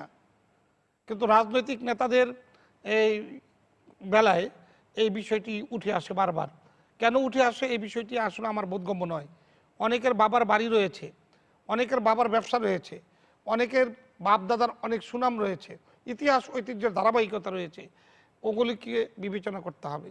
আপনি যদি সবাইকে মনে করেন যে রাজনীতি করতে এসেই ধনাঢ্য ব্যক্তি হয়ে গিয়েছে, তাহলে বিষয়টা আপনাকে রাজনীতিতে আসার আমন্ত্রণ জানাচ্ছি। অনেক ধন্যবাদ উত্তর দেওয়ার জন্য। হাবিব ভাই যদি বলেন যে মানুষের মধ্যে এই ধারণা কেন যে রাজনীতি একটা টাকা বানানোর মেশিন, এই পারসেপশনটা কেন হয়েছে? আমি আমার সম্মানিত দর্শক যিনি প্রশ্ন করেছেন তাকে বিনীতভাবে বলতে চাই যে রাজনীতি করলেই রাজনীতি টাকার মেশিন না, টাকা উপার্জনের মেশিন না। কতজন মানুষ, কতজন রাজনীতিবিদ টাকাওয়ালা? ঢাকা শহরে এই যে হাজার হাজার বাড়ি দেখেন, কয়টা রাজনীতিবিদ বাড়ি আছে দেখেন তো? কয়টা? কতজন মানুষ এমপি মন্ত্রী হয় দেশে শতকরা? খুব কম। আর সবাই এমপি মন্ত্রী হলে সবাই যে বাড়ি গাড়ি হয়েছে এমনও তো না। যে বাবু যে কথাটা বললো, বাবুর কথার সাথে আমি একমত পোষণ করে বলতে চাই, যারা রাজনীতির ধারে কাছেও নাই তারা কি টাকার মালিক হয়নি? তারা কি ইন্ডাস্ট্রির মালিক না? কোটি টাকার মালিক না? অবশ্যই তারা মালিক। ঘুরে ফিরে রাজনীতিবিদদের উপরে দোষটা চাপানো হয়। এটা আমার মনে হয় যে এটা ওই বুঝে করুক আর না বুঝে করুক, একটা রীতি হয়ে গেছে। রাজনীতি করলে রাজনীতি, আমরা তো বাড়ি নেই ঢাকা শহরে, ভাড়া বাসায় থাকে, 6 তলা বাসায় থাকে, লিফট নাই। এটি কি এই কারণে যে আমাদের এরকম আমাদের তো মহামান্য অনেকে আছে। রাষ্ট্রপতি কিন্তু বলেছিলেন যে এখন আমাদের সংসদে আসাদুজ্জামান প্রায় রিপন, 80 ভাগ আমার হচ্ছে আসাদ ভাই মারা ব্যবসায়ী গেল। কিন্তু রাজনীতিতে ঢুকে কিচ্ছু গেছে। ছিল না, যে বাবু যে মারা গেল রাজনীতি- কয়দিন আগে। হাবিব ভাই, আপনি যদি কথাটা বোঝেন যে হ্যাঁ। রাজনীতি যারা আপনাদের মতো করেন তাদের হাতছাড়া হয়ে যাচ্ছে, ব্যবসায়ীরা রাজনীতিবিদ হয়ে যাচ্ছে। পাপুলের মতো লোক দেখেন, জীবনে রাজনীতির ব্যাকগ্রাউন্ড নাই, প্রচুর টাকা বানিয়ে পরে এসে রাজনীতিতে ঢুকছে। এদের কারণে কি এই রাজনীতির বদনাম? না, এদের হ্যাঁ বদনাম তো এদের কারণেই। আমাকে যদি আপনি একেবারে দুর্নীতির জায়গার ভিতরে ঢুকাই দেন, জি, আমি পারবো না তো, আমি বুঝি না তো ওটা। আমরা কি করতে পারি? আমরা যদি 5 লাখ টাকা কামাই, তা 3 লাখ টাকা খরচ করে নেতাকর্মীদের পিছনে, আর 2 লাখ টাকা দিয়ে কোন মতো ঘষণটা চালায়। আর যারা এই যে টাকা কামাই করে আসে, ওরা বোঝে 5,000 10,000 কোটি টাকা আরো কিভাবে টাকা লুটপাট বানাতে করতে হবে হয়। এখান হ্যাঁ, থেকে। ওরা জানে তো এটা, আমরা জানি না তো। বা একজন ধরেন আপনার যদি আমলা আসে, সে জানে কিভাবে টাকা বানাতে হয়। তাদের কারণে হয়তো আজকে রাজনীতিবিদের মানে ঢালাও সেইটা কিভাবে ঠেকানো যায়? ঠেকানোর জন্য পলিটিক্স, এটা পলিটিশিয়ানদের জায়গা, এটা তারাই ঠেকাতে থাকবেন। হলে, এটা যে কোনো ঠেকাতে মূল্যে হলে টাকা বানিয়ে পলিটিক্স হ্যাঁ, ঢোকা যাবে না। এটা ঠেকাতে হলে পারে পলিটিশিয়ান যারা, তাদেরকেই সামনে দিকে এগিয়ে নিতে হবে, বড় বড় দলগুলো যেটা আছে তাদেরকে। এবং আমাদের এখানে আমার ভাসতে আসানুল টিটু যে কথাটা বললাম, আমার এই সমস্ত কথা বলে শুনলে আমার কষ্টও লাগে। যে ঘুরে ফিরে আমরা যে কোনো আলোচনা করে তারেক রহমানকে নিয়ে আসি। তারেক রহমান কেন এই পৃথিবীর সবচেয়ে সৌভাগ্যবান সন্তান এই কারণে, যার বাবা দেশের প্রেসিডেন্ট ছিলেন, মা প্রধানমন্ত্রী ছিলেন, তার স্ত্রী একটা ডাক্তার, তার শ্বশুর একটা মন্ত্রী ছিল, তার দাদা শ্বশুর ছিল এই আসাম কংগ্রেসের প্রেসিডেন্ট, এমপি ছিল, প্রথম ব্যারিস্টার, তার দাদা ছিল প্রথম মুসলিম ডাক্তার, তার শাশুড়ি আন্দোলন বেগম যে কথা, সেটা মানে কত ইতিহাস। জেনারেল ওসমানীর পরিবার, তার নানা বধূ দরবেশ, তার বাবা তারেক রহমানের দাদাও কিন্তু আপনার কেমিস্ট ছিলেন, ইন্ডিয়াতে চাকরি করতেন আপনারা। তো এই যে অবস্থা করে তারেক রহমান, আরে বাবা তারেক রহমানের কি আছে? তারেক রহমানের আছেটা কি? সারা বাংলাদেশে বা কি আছে? পৃথিবীর কোথায় বাংলাদেশে 100 জমি আছে? পৃথিবীর কোথাও কোনো ধরে বাড়ি আছে? এই বলে দুবাই মার্কেট, সৌদি আরবের মার্কেট, অমুক জায়গায় তমুক জায়গায়, দেখেন তো খুঁজে, দেখেন তো খুঁজে। কিন্তু আমরা যারা বলি তাদের আমাদের কত সম্পত্তি, আমরা এই সম্পত্তির মালিক হলাম কি করে? আমরা যখন কথা বলি, আমাদের সাদিক হোসেন খোকার যে মৃত্যুবার্ষিকী গেল, তাকে যখন সাজা দিল, তখন আমি বলেছিলাম আমাকে চ্যানেলকে ইন্ডিপেন্ডেন্টে খালিদ আমাকে ওই যে টু দা ওরা কি বলে ওই একটা অনুষ্ঠান করে, হ্যাঁ আচ্ছা, অনুষ্ঠান দরকার নেই, আপনি বলেন, বক্তব্য কি দিচ্ছেন ওইটাতে সেটা বলি। বলেন। জি, তো আমাকে জিজ্ঞাসা করলো যে সাদিক হোসেন খোকাকে সাজা দিল, তো এইটা হলো আপনি কি মনে করেন? আমি বললাম তো কোন সাদিক হোসেন খোকাকে আদালত সাজা দিল? কোন সাদিক হোসেন খোকা? এই সাদেক হোসেন খোকা তো সেই সাদেক হোসেন খোকা যার পাকিস্তানের ঢাকা শহরে 2টা বাড়ি ছিল, যার বাবা ইঞ্জিনিয়ার ছিল। আজকে যে শেয়ার মার্কেটে যে ইয়ে টাকা দিয়েছিল, কি বলে, যেটা শেয়ার বেচা কেনা হয়, প্রতিষ্ঠাতা সদস্য ছিল। এই সাদেক হোসেন খোকার গাড়ি ছিল না, জিপ ছিল, শুধু জিপ চালাতে পারত। এবং 1971 সালের 25শে মার্চ মান্নান ভূঁইয়া তার নেতা তাকে গাড়ি চালিয়ে শিবপুরে রেখেছিল সাদেক হোসেন খোকা। তার কয়টা বাড়ি আর কয়টা সম্পত্তি? আজকে একজন বীর মুক্তিযোদ্ধা। এবং সাদেক হোসেন খোকার মুখ থেকে আমি শুনেছি স্বাধীনতা যুদ্ধের ভিতরে তার ক্র্যাক প্ল্যাটুনের সদস্য ছিল। তখন টাকা ছিল না, টাকা জোগাড় করতে গিয়েছিল হাবিব ব্যাংকে, আরামবাগে। টাকা নিয়ে যখন আসতেছিল তখন বাধা দিয়েছিল গার্ড, ব্রাশ ফায়ার করতে বাধ্য হয়েছিল। স্বাধীনতা যুদ্ধে মুক্তি তো সেই সাদেক হোসেন খোকাকে শাস্তি দিয়ে এই সারা দেশে হাজার হাজার দুর্নীতিবাজ হয়ে গেছে। আপনার কাছে ফিরে সেদিকে আসবো। আপনার খেয়াল নাই? জি, যে ঘুরে দর্শক ফিরে যদি আপনি রাজনীতিবিদদের উপর আসে এই প্রশ্নটি দায়টা। করেন, আপনার পরিচয় দিয়ে প্রশ্নটি উত্থাপন করেন, আমরা আলোচনায় ফিরবো প্রশ্ন নিয়ে। কে বলছেন, কোত্থেকে বলছেন? জি, আসসালামু আলাইকুম। আমি সিলেট থেকে কামরুজ্জামান বলছিলাম। কামরুজ্জামান ভাই বলুন, কি অবস্থা? জি, আমি ওই যে বাবু ভাই এবং হাবিব ভাই সহ যারা আছেন এবং আপনি সহ সবাইকে আমি আমার সালাম দিচ্ছি। জি, সালাম। আচ্ছা, আপনাদের টক শোতে আজকের আলোচনা হচ্ছে গিয়ে চুনুপুটিদেরকে ধরা হচ্ছে, কিন্তু বড় বড় রাঘব বোয়ালরা ধরা ছোঁয়ার বাইরে। কারণ আমার কথা হচ্ছে আপনারা শুধু এই বিষয়গুলো শুধু আলাপ করতেছেন, কিন্তু যারা রাঘব বোয়াল রয়েছেন বা আছেন ওদেরকে নিয়ে কেন আলোচনা করতেছেন না? এবং আমাদের যে রাজনৈতিক যে এখানে দেখা যাচ্ছে যে হিংসা প্রতিহিংসামূলক ধরনের একজন একজনকে প্রশ্ন করতেছেন। আমার কথা হচ্ছে গিয়ে এই ধরনের প্রশ্নগুলো না করে কিভাবে এদেরকে এই ইয়া থেকে উদ্ঘাটন করা যায় এবং দেশটাকে সুন্দরভাবে এগিয়ে নিয়ে যায়, জি। কিভাবে কাজ করলে অনেক ধন্যবাদ mister Kamruzzaman from Sylhet. Barrister Shamim Patwari যদি একটু বলেন। জি, কয়েকটা বিষয় নিয়ে বলবো। একটা হচ্ছে, যেমন বাংলা ট্রিবিউনে পড়লাম যে শীর্ষ 3 গ্রাহক যদি খেলাফি হয় তাহলে 21টা ব্যাংক মূলধন হারিয়ে ফেলবে। আবার 7 জন যদি গ্রাহক খেলাফি হয় তাহলে বাংলাদেশ 37টা ব্যাংক নিজেই ঋণ খেলাফি হয়ে যাবে, ব্যাংকের আর চলতে পারবে না। এইটা হচ্ছে একজন অর্থনীতিবিদ বলেছেন, সমাজতত্ত্ববিদ, নিওপেট্রিমোনিয়ালিজম, অর্থাৎ একটা এলিট বিজনেস ক্লাস তৈরি হয়ে গেছে। সব বিজনেসম্যানরা অবশ্যই খারাপ না, অনেক ভালো বিজনেসম্যান আছে, টিটু ভাই এখানে আছে অত্যন্ত fair businessman, but businessman, politician, আমলা, এই তিনটার সমন্বয়ে একটা সিন্ডিকেটেড গ্রুপ বাংলাদেশে এখন অত্যন্ত পাওয়ারফুল হয়ে গেছে। দেখেন, বিদেশে টাকা পাচার, আমি দায়িত্ব নিয়ে বলতে পারি এটার পার্সেন্টেজ পলিটিশিয়ানদের খুবই কম হবে, কারণ মেজর টাকাটা পাঠানো হয় ওভার ইনভয়েসিং এর মাধ্যমে। ইনস্ট্রুমেন্ট কেনার কথা বলে ওভার ইনভয়েস করে পাঠানো হয়। তো এই যে ওভার ইনভয়েসিং করা হচ্ছে, সেখানে একটা আমলাতন্ত্রের রেগুলেটরি অথরিটির কেউ না কেউ ইনভলভ আছে, তিনি জেনে শুনে এই ওভার ইনভয়েসিংটা অ্যালাউ করছেন। এটা একটা, এই 3টা প্রসেসের একটা প্রসেস যদি কেউ আটকায় দেয় তাহলে এটা হবে না।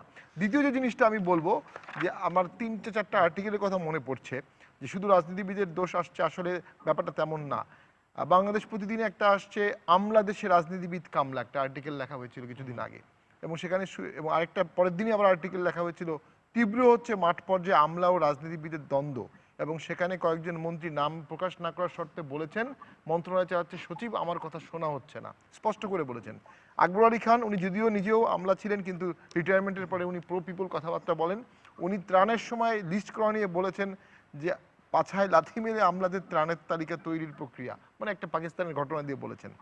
গতকালকে মোদাসির সাহেব, মাননীয় প্রধানমন্ত্রীর উপদেষ্টা ছিলেন যিনি, এবং খুব নামকরা আই কনসালটেন্ট এবং WHO এর কনসালটেন্ট, আমাদের সর্বজন শ্রদ্ধে, উনি বলেছেন আমলাদের প্রতিহিংসার নিদর্শন উপলব্ধি করিলাম, যে করোনায় যেসব সরকারি কর্মকর্তা মারা গেছেন তাদের প্রত্যেককে 50 লক্ষ টাকার এককালীন পারিবারিক একটা সহযোগিতা দেওয়া হচ্ছে। প্রথম পর্যায়ে 31 জনকে দেওয়া হয়েছে, হুইচ ইজ গুড। সমস্যা হলো 31 জনের মধ্যে 30 জনই হচ্ছে আমলা, মাত্র একজন ডাক্তার, অথচ ডাক্তারদের রেশিওটা আরো বেশি হওয়া উচিত ছিল। তো এগুলোর যেমন একটা আমলাদের ক্ষমতায়ন বাড়ছে, এখানে পলিটিক্যাল দোষ আছে, অবশ্যই অস্বীকার করা যাবে না, পলিটিক্যাল দুর্নীতিও আছে, কিন্তু আমলাদের দুর্নীতিও আমরা অ্যাভয়েড করতে পারবো না। প্রবলেমটা হচ্ছে আমলাদের ক্ষমতায়নের কারণে সমস্ত দায়ও কিন্তু আমলাদের চলে আসছে। যেমন বিচারকের সংখ্যা, একজন প্রশ্ন বলেছেন, মাত্র 1500 থেকে 1600 অ্যাক্টিভ জাজ নিয়ে আমরা চলছি, যিনি বললেন 40 বছর ধরে মামলা। দেশের আদালতে 37 লক্ষ মামলা, 37 লক্ষ মামলা আছে, মাত্র 1600 জন জাজ আছে, মানুষকে বছরের পর বছর ঘুরতে হয়। আসলে এই মুহূর্তে যদি আজ থেকে বাংলাদেশে শেষ কোথায়, জি, এই মুহূর্তে যদি বাংলাদেশে আজ থেকে আর নতুন কোনো মামলা না হয়, লিটন ভাই এই বিষয়টা বলতে পারবেন, তাহলেও বিদ্যমান মামলা শেষ করতে 30 থেকে 40 বছর লাগবে। অথচ এই বছরও 37,000 কোটি টাকা পরিচালন ব্যয় বাড়ানো হয়েছে, সেটা দিয়ে জাজ নিয়োগ হবে কিনা আমি জানি না, সে টাকা তাহলে কোথায় যাবে? আমাদের যদি আপনি সমসাময়িকভাবে দেখেন, উপজেলায় 27টা ক্যাডারের অফিসার কিন্তু আছে, এবং সবচেয়ে গুরুত্বপূর্ণ অবশ্যই টিউনো মহোদয়, কিন্তু উপজেলা পর্যায়ের কোনো বিচারক বা কোর্ট আদালত নাই, যেটা এরশাদ স্যার করেছিলেন, যেটা পরবর্তীতে উপজেলা প্রশাসনটা ফেরত আনা হলো, কিন্তু ওই কোর্টটার ফেরত আনা হলো না। নট অনলি দ্যাট, সারা বাংলাদেশে 500 থেকে 540টা উপজেলার মধ্যে জেলা পর্যায়ে যে কোর্টগুলো আছে, মাত্র 292 জন জাজ মিলে এই 540টা উপজেলা মেনটেন করেন, যেটা এরশাদ স্যারের সময় 492 জন জাজ ছিলেন, আজ থেকে 30 বছর আগে। তাহলে সেখানে তো অবশ্যই মামলা জট হবেই। আমরা যে বিকেন্দ্রীকরণ করি, তাহলে মামলার ক্ষেত্রে বিকেন্দ্রীকরণ কেন হচ্ছে না? কেন হচ্ছে না, এইটা এই যে বললাম, প্রধান রাজনৈতিক দলগুলো কখনোই কিন্তু কথা বলতে শুনি না। না, আমরা বলছি, আমরা প্রচুর সংসদে বলছি, এবং গত সপ্তাহে মাননীয় প্রধানমন্ত্রী নিজেও বলেছেন যে এই মামলার জট নিরসনে কি করা যায় খুব দ্রুত চিন্তা করতে হবে। এটা কিন্তু আমাদের কথা বলারই ফসল, অসংখ্যবার আমরা বলেছি। আপনি দেখেন, ল্যান্ড সার্ভে অ্যাপিল ট্রাইব্যুনাল 2012 সালে হওয়ার কথা, এখন পর্যন্ত হয়নি। টোটাল সেটেলমেন্ট মানে কোর্টে মামলা আছে 4 লক্ষ। নারী শিশু নির্যাতন আইন হয়েছে 95 সালে প্রথম, দেন 2000 সালে, দুই আইনেই বলা আছে একটা বিধি করা হবে, এখন পর্যন্ত সে বিধি হয়নি। শিশু আইন 2013 সালে হয়েছে, বলা হয়েছে বিধি করা হবে, অধিদপ্তর করা হবে, এখন পর্যন্ত বিধি হয়নি, অধিদপ্তর হয়নি। এরকম অসংখ্য ফ্লজ আছে। সহকারী জাজদের মধ্যে আপনার অন্তত 500 যুগ্ম জেলা জাজ আছে যারা এই বছর রিটায়ারমেন্টে যাবে, এবং তারা যুগ্ম জেলা জজ হিসেবে রিটায়ারমেন্ট যাবে, তাদেরকে প্রমোশন দেওয়া হচ্ছে না, কারণ উপরের দিকে কোর্ট বা ট্রাইব্যুনাল করা হয়নি। 375 জন অতিরিক্ত জেলা জজ আছে যারা অতিরিক্ত জেলা জজ হিসেবে পদোন্নতি পেয়েছেন, কিন্তু তাদের কোর্ট নাই, ট্রাইব্যুনাল নাই। অসংখ্য আইন করা হচ্ছে, অসংখ্য আইনে অসংখ্য ট্রাইব্যুনাল করা হচ্ছে, জি। কিন্তু ট্রাইব্যুনালগুলো কার্যত করা হচ্ছে না। আমি একটু শেষ করে দিচ্ছি আপনাকে। নিশ্চয়ই। আপনি বলি আমি, অর্পিত সম্পত্তি ট্রাইব্যুনাল, পারিবারিক আদালত, রেন কন্ট্রোল কোর্ট, মাদকদ্রব্য নিয়ন্ত্রণ আইন 2018 সালে আইন পাশ করা হয়েছে, এখনো ট্রাইব্যুনাল করা হয়নি। এখন আইন পরিবর্তন এই সংসদে হতে পারে, ট্রাইব্যুনালই বাদ করে দিতে পারে। আরবিট্রেশন ট্রাইব্যুনাল, শিশু আদালত, মাদক পাচার, তারপরে অস্ত্র আইনের ট্রাইব্যুনাল, দ্রুত বিচার ট্রাইব্যুনাল, অসংখ্য ট্রাইব্যুনাল কাগজে কলমে করা হচ্ছে, কিন্তু একজন বিচারককে দিয়ে 4টা-5টা ট্রাইব্যুনাল চালানো হচ্ছে। তিনি একই সাথে জেলা জজ, একই সাথে ট্রাইব্যুনাল জজ, একই সাথে সিভিল জজ, একই সাথে ক্রিমিনাল জজ। কেন? এই প্রশ্নের কোনো উত্তর নাই। এই কেনর জবাবটা দিতে গেলে সবাই আমলাতন্ত্রকেই দায় দিচ্ছে। ওই যে আমলাতন্ত্র ক্ষমতায়ন হচ্ছে, দেখেন রাজনীতিবিদরা ক্ষমতায়ন হলে এর সাথে যে দায়টা, এটা কিন্তু রাজনীতিবিদরা নিতে পারে, জেল, জুলুম, অন্যায়, যে কোনো কিছু। কিন্তু আমলাতন্ত্র ক্ষমতায়ন হওয়ার সাথে সাথে তাদের উপর যে দায়টা আসতেছে, এই দায় কি তারা নিতে পারবে? আমলাতন্ত্রকে এইটা কখনো কোপ করতে পারবে? এটা কিন্তু একটা বিশাল দায়। আজকে দেশে, শেষ করে দিচ্ছি, আজকে দেশের যেই ব্যত্যয় ঘটতেছে সবাই কিন্তু আস্তে আস্তে আমলাতন্ত্রকেই দায়ী করছে, দায়ী হোক বা না হোক। এটা কিন্তু একটা বিশাল পরিবর্তন হচ্ছে। জি, লিটন ভাই যদি একটু বলেন। প্রথম হচ্ছে ইতিমধ্যে যে এই কথাগুলো যে এসছে, মামলা, বিচার না পাওয়া, দীর্ঘসূত্রিতা সব দেখেন, মিলে এই সব কিছুর ভিতরে আমার একটা প্রশ্ন আছে, কারণ আমি আলোচনা শুনছিলাম অনেক কথা। যেমন আমার কাছে মনে হয়েছে রাজনীতিবিদরা যে দুর্নীতিগ্রস্ত, এই কথা যদি আমরা নাও বলি, প্রকৃত রাজনীতি হয়তো যারা করেন, সৎ রাজনীতিবিদ অবশ্যই আছেন, তাদের সংখ্যা কিন্তু ক্রমান্বয়ে কমে যাচ্ছে। এবং রাজনীতিকে ইনকামের হাতিয়ার করে নেওয়ার চেষ্টা, এটা কিন্তু আছে। রাজনীতিবিদরাই কিন্তু মাঝে মাঝে বলেন যে রাজনীতিতে দুর্বৃত্তায়ন হয়েছে, এই কথাগুলি তারাই বলেন। জি, এখন যদি তারা এই কথাগুলি বলে সংশোধনের চেষ্টাটা করেন, তাহলে আমাদের জন্য খুব ভালো হয়। ওইটা একটা মনে রাখতে হবে। আর এই যে ছাড় দেওয়া হবে না, জিরো টলারেন্স, এটার একটা উদাহরণ আমি দিচ্ছি। আব্দুর রহমান বদি, তার বিরুদ্ধে কিছু অভিযোগ এসছে, সত্য মিথ্যা পরের ব্যাপার। সেই জায়গায় রিপ্লেসমেন্টটা কিভাবে হলো? পরবর্তীতে ইলেকশনে তার স্ত্রীকে দেওয়া হলো নমিনেশন। ফলে আপনি যে একটা বার্তা দিচ্ছেন, সেই বার্তাটা কিন্তু যথাযথভাবে মানুষ অনুধাবন করতে পারছে না। তার পরিবারের 4 জন অভিযুক্ত ছিলেন ইয়াবা ব্যবসার সাথে। এরকম একটি মানুষ বা এরকম একটি পরিবার বা এরকম একটি অবস্থায় আমরা কি করে ওরকম সিদ্ধান্ত নিচ্ছি, এটাও ভেবে দেখা দরকার। কারণ আপনি একদিকে বলবেন আমরা সুশাসন নিশ্চিত করতে চাচ্ছি, আমরা সংশোধিত হওয়ার চেষ্টা করছি, আমরা কাউকে ছাড় দিব না, পাশাপাশি এটিও কিন্তু আমাদের মনে রাখতে হবে যে ওই কথার বৈপরীত্য প্রমাণ করে হচ্ছে এই কাজগুলো। রাজনীতিবিদদের অবশ্যই ত্যাগ, তিতিক্ষা, শ্রদ্ধা, জীবনে উৎসর্গ করার ইতিহাস যেমন আছে, তেমনি রাজনীতিকে পয়সা বানানোর হাতিয়ার করার ঘটনা কিন্তু আছে, সংখ্যা খুব কম হলেও। আজকে মানুষের ভিতর যে প্রশ্নগুলো আসছে, এই প্রশ্নগুলোকে কিন্তু আমাদের হিসাবে আনতে হবে। হিসাবে আনতে যদি আমরা ব্যর্থতা দেখাই এবং একে অপরকে দায়িত্ব চাপিয়ে দেওয়ার চেষ্টা করি, তাহলে কিন্তু কখনোই আমরা ওই জায়গাটিতে পৌঁছাতে পারবো না। আর যে কথাটা বললাম, প্রশ্ন করেছেন 37 লক্ষ মামলা, এবং এটি এমন একটা অবস্থায় এসে পৌঁছেছে যে এখন বিকেন্দ্রীকরণ করা ছাড়া আমি ব্যক্তিগতভাবে মনে করি এই সমস্যার সমাধানের সহজ সুযোগটা নেই। দ্বিতীয় যে বিষয়টি হচ্ছে, আপনি যাই করেন না কেন সেইখানে কিন্তু আপনার একটা পরিকল্পনা থাকতে হবে, এবং সেই পরিকল্পনার পিছনে সততা থাকতে হবে। সততাকে বাদ দিয়ে আপনি যত বড় পরিকল্পনা করেন না কেন, সেটি আর জি, মানে অনেক- জনগণকে অনেক- কোনো অনেক- অনেক ধন্যবাদ। উপকারে বাবা ভাই যদি একটু বলেন। আনবে না। না, মামলার জটের বিষয়টা তো আসলে সবাই জানেন যে বিচার ব্যবস্থাপনায় যে পরিমাণ মামলা শুধু হাইকোর্টেই রয়েছে, সেটার একটা পরিসংখ্যান জনাব ব্যারিস্টার শামীম সাহেব দিয়েছেন। কিন্তু আমার মনে হয় যে এই যে আমাদের বিচার বিভাগীয় যে স্বাধীনতা, এটা আমরা কিন্তু এই সরকারের সময় আমরা দেখেছি সর্বক্ষেত্রেই কিন্তু এটার কিছুটা বিস্তার ঘটেছে। তাই বলে আমি বলি না যে বিচার কার্য সম্পাদনে আজকে যে অবস্থাটা বহমান, এটাই যথেষ্ট। নিশ্চয়ই সরকারের এদিকে নজর দেওয়া দরকার। যত বিচারের জট থাকবে তত অপরাধ প্রবণতা বাড়বে, এটাই স্বাভাবিক। সুতরাং এই জায়গা থেকে আমাদেরকে একটু সরে আসতে হবে। বিচার ব্যবস্থাপনায় নতুন করে সাজিয়ে রাখা বা সাজিয়ে তোলা নৈতিক দায়িত্ব হয়ে পড়েছে সরকারের। জি, না আমরা সব রাজনীতি নিয়ে কথা বললাম, আপনার মামলা নিয়ে কথা বলতে নট দেন। বলা হচ্ছে অপরাধ সংগঠিত হওয়ার পরেই দেখা যায় যে তারা সরাসরি রাজনীতির মধ্যে ঢুকে যায় অথবা রাজনীতির আশ্রয় প্রশ্রয় নিতে থাকে। এই প্রচলিত রাজনীতি যদি এইভাবে চলে তাহলে অপরাধটা কমবে কিনা?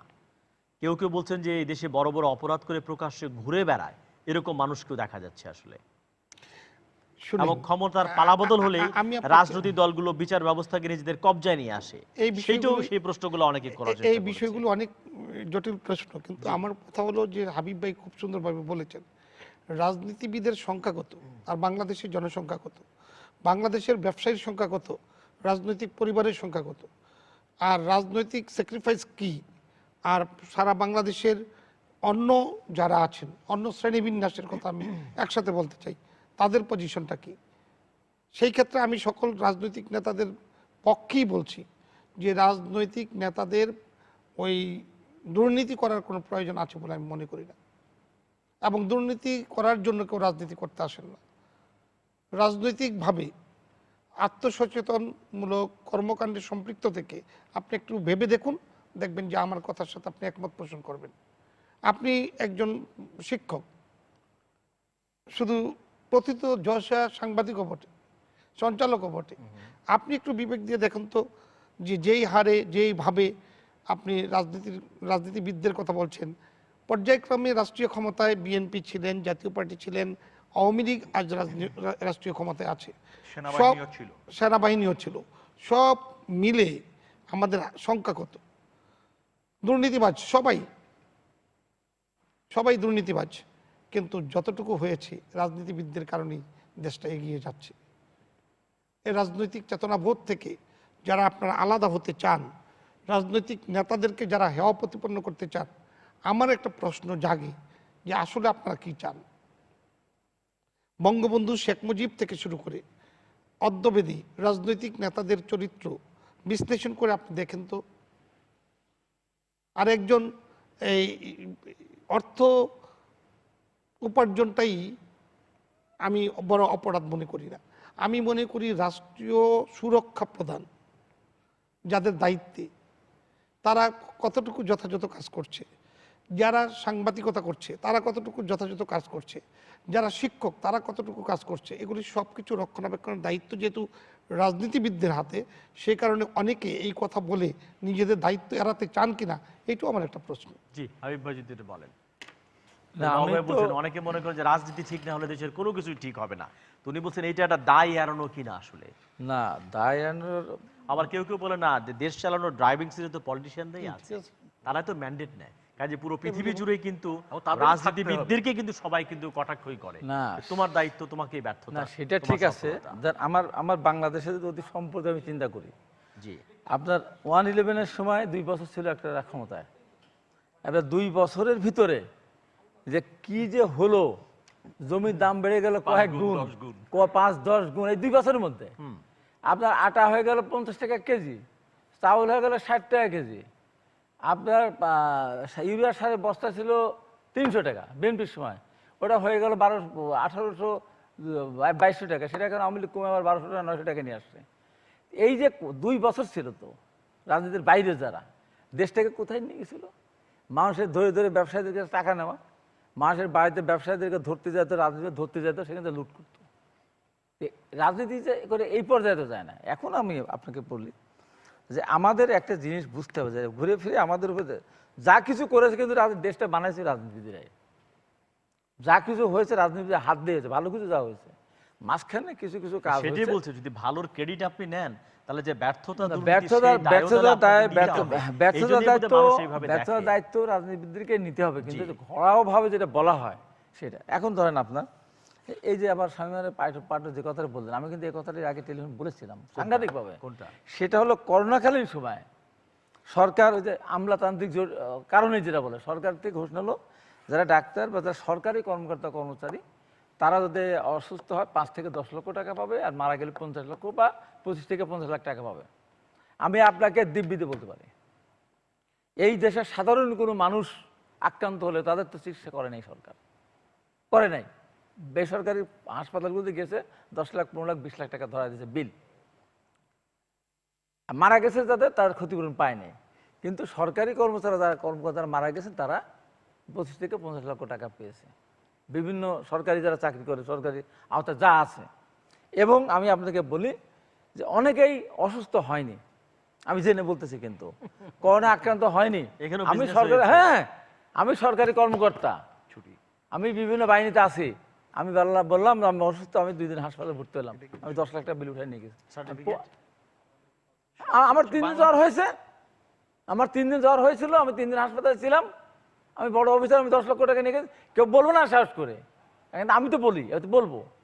এরকম যতগুলি লোক আহত মানে অসুস্থ হয়েছে বলে সরকারি কর্মকর্তা কর্মচারী বিভিন্ন বাহিনীর অতগুলি লোক কিন্তু তারা অসুস্থ হয়নি, শুধু টাকার জন্য এই কাজটা কিন্তু। সার্টিফিকেট তো কিছু খরচ করতে হয়েছে, সার্টিফিকেট খরচ লাগে না তাদের সরকারি কর্মকর্তা সার্টিফিকেট খরচ লাগে নাকি, এমনি দিয়ে দেয়। ও রিজেন্ট থেকে নিয়ে নিয়েছে, এমনি দিয়ে দেয়।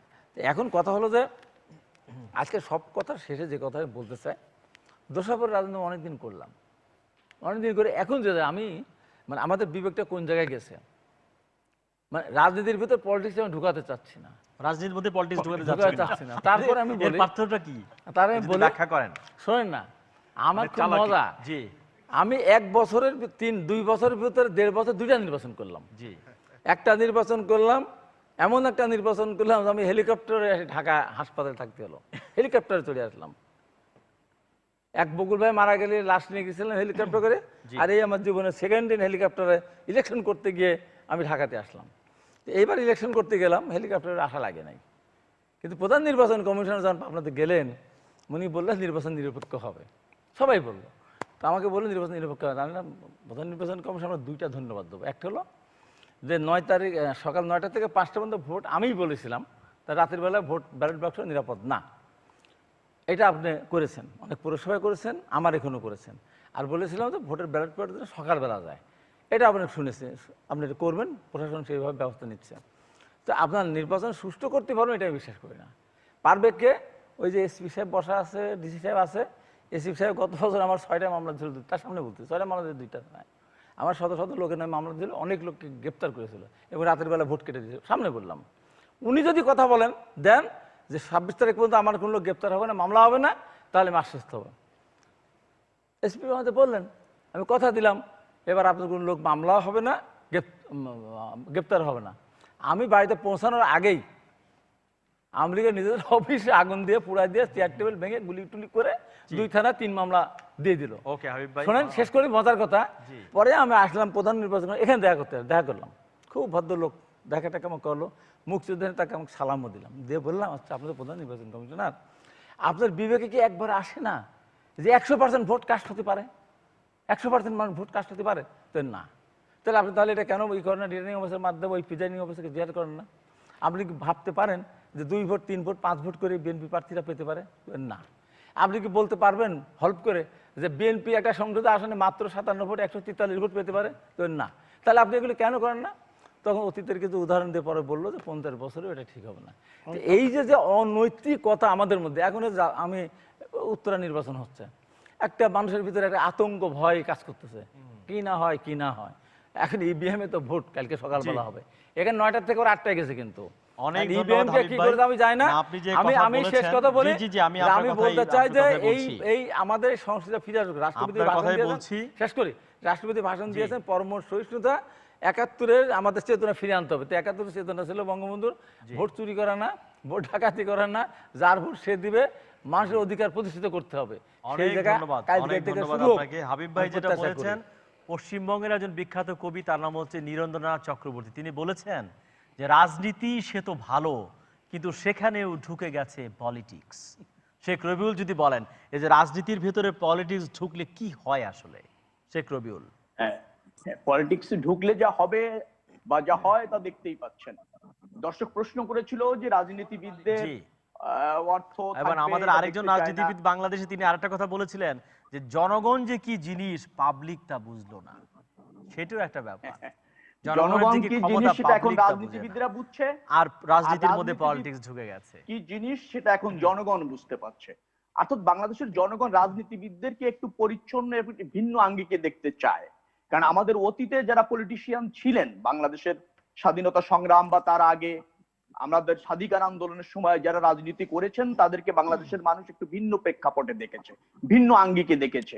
এখনকার রাজনীতিবিদদেরও মানুষ সেভাবে দেখতে চায় এবং রাজনীতিবিদরাও সেভাবে থেকে মানুষের কল্যাণে কাজ করতে চায়, যারা প্রকৃত রাজনীতিবিদ। কিন্তু দুঃখজনক হলেও তো সত্য যে রাজনীতির মধ্যে দুর্বৃত্তায়ন এসেছে, রাজনীতির মধ্যে সুবিধাভোগীরা এসেছে, রাজনীতিতে পেশি শক্তি এসেছে, অর্থের প্রভাব এসেছে, এগুলি এসেছে।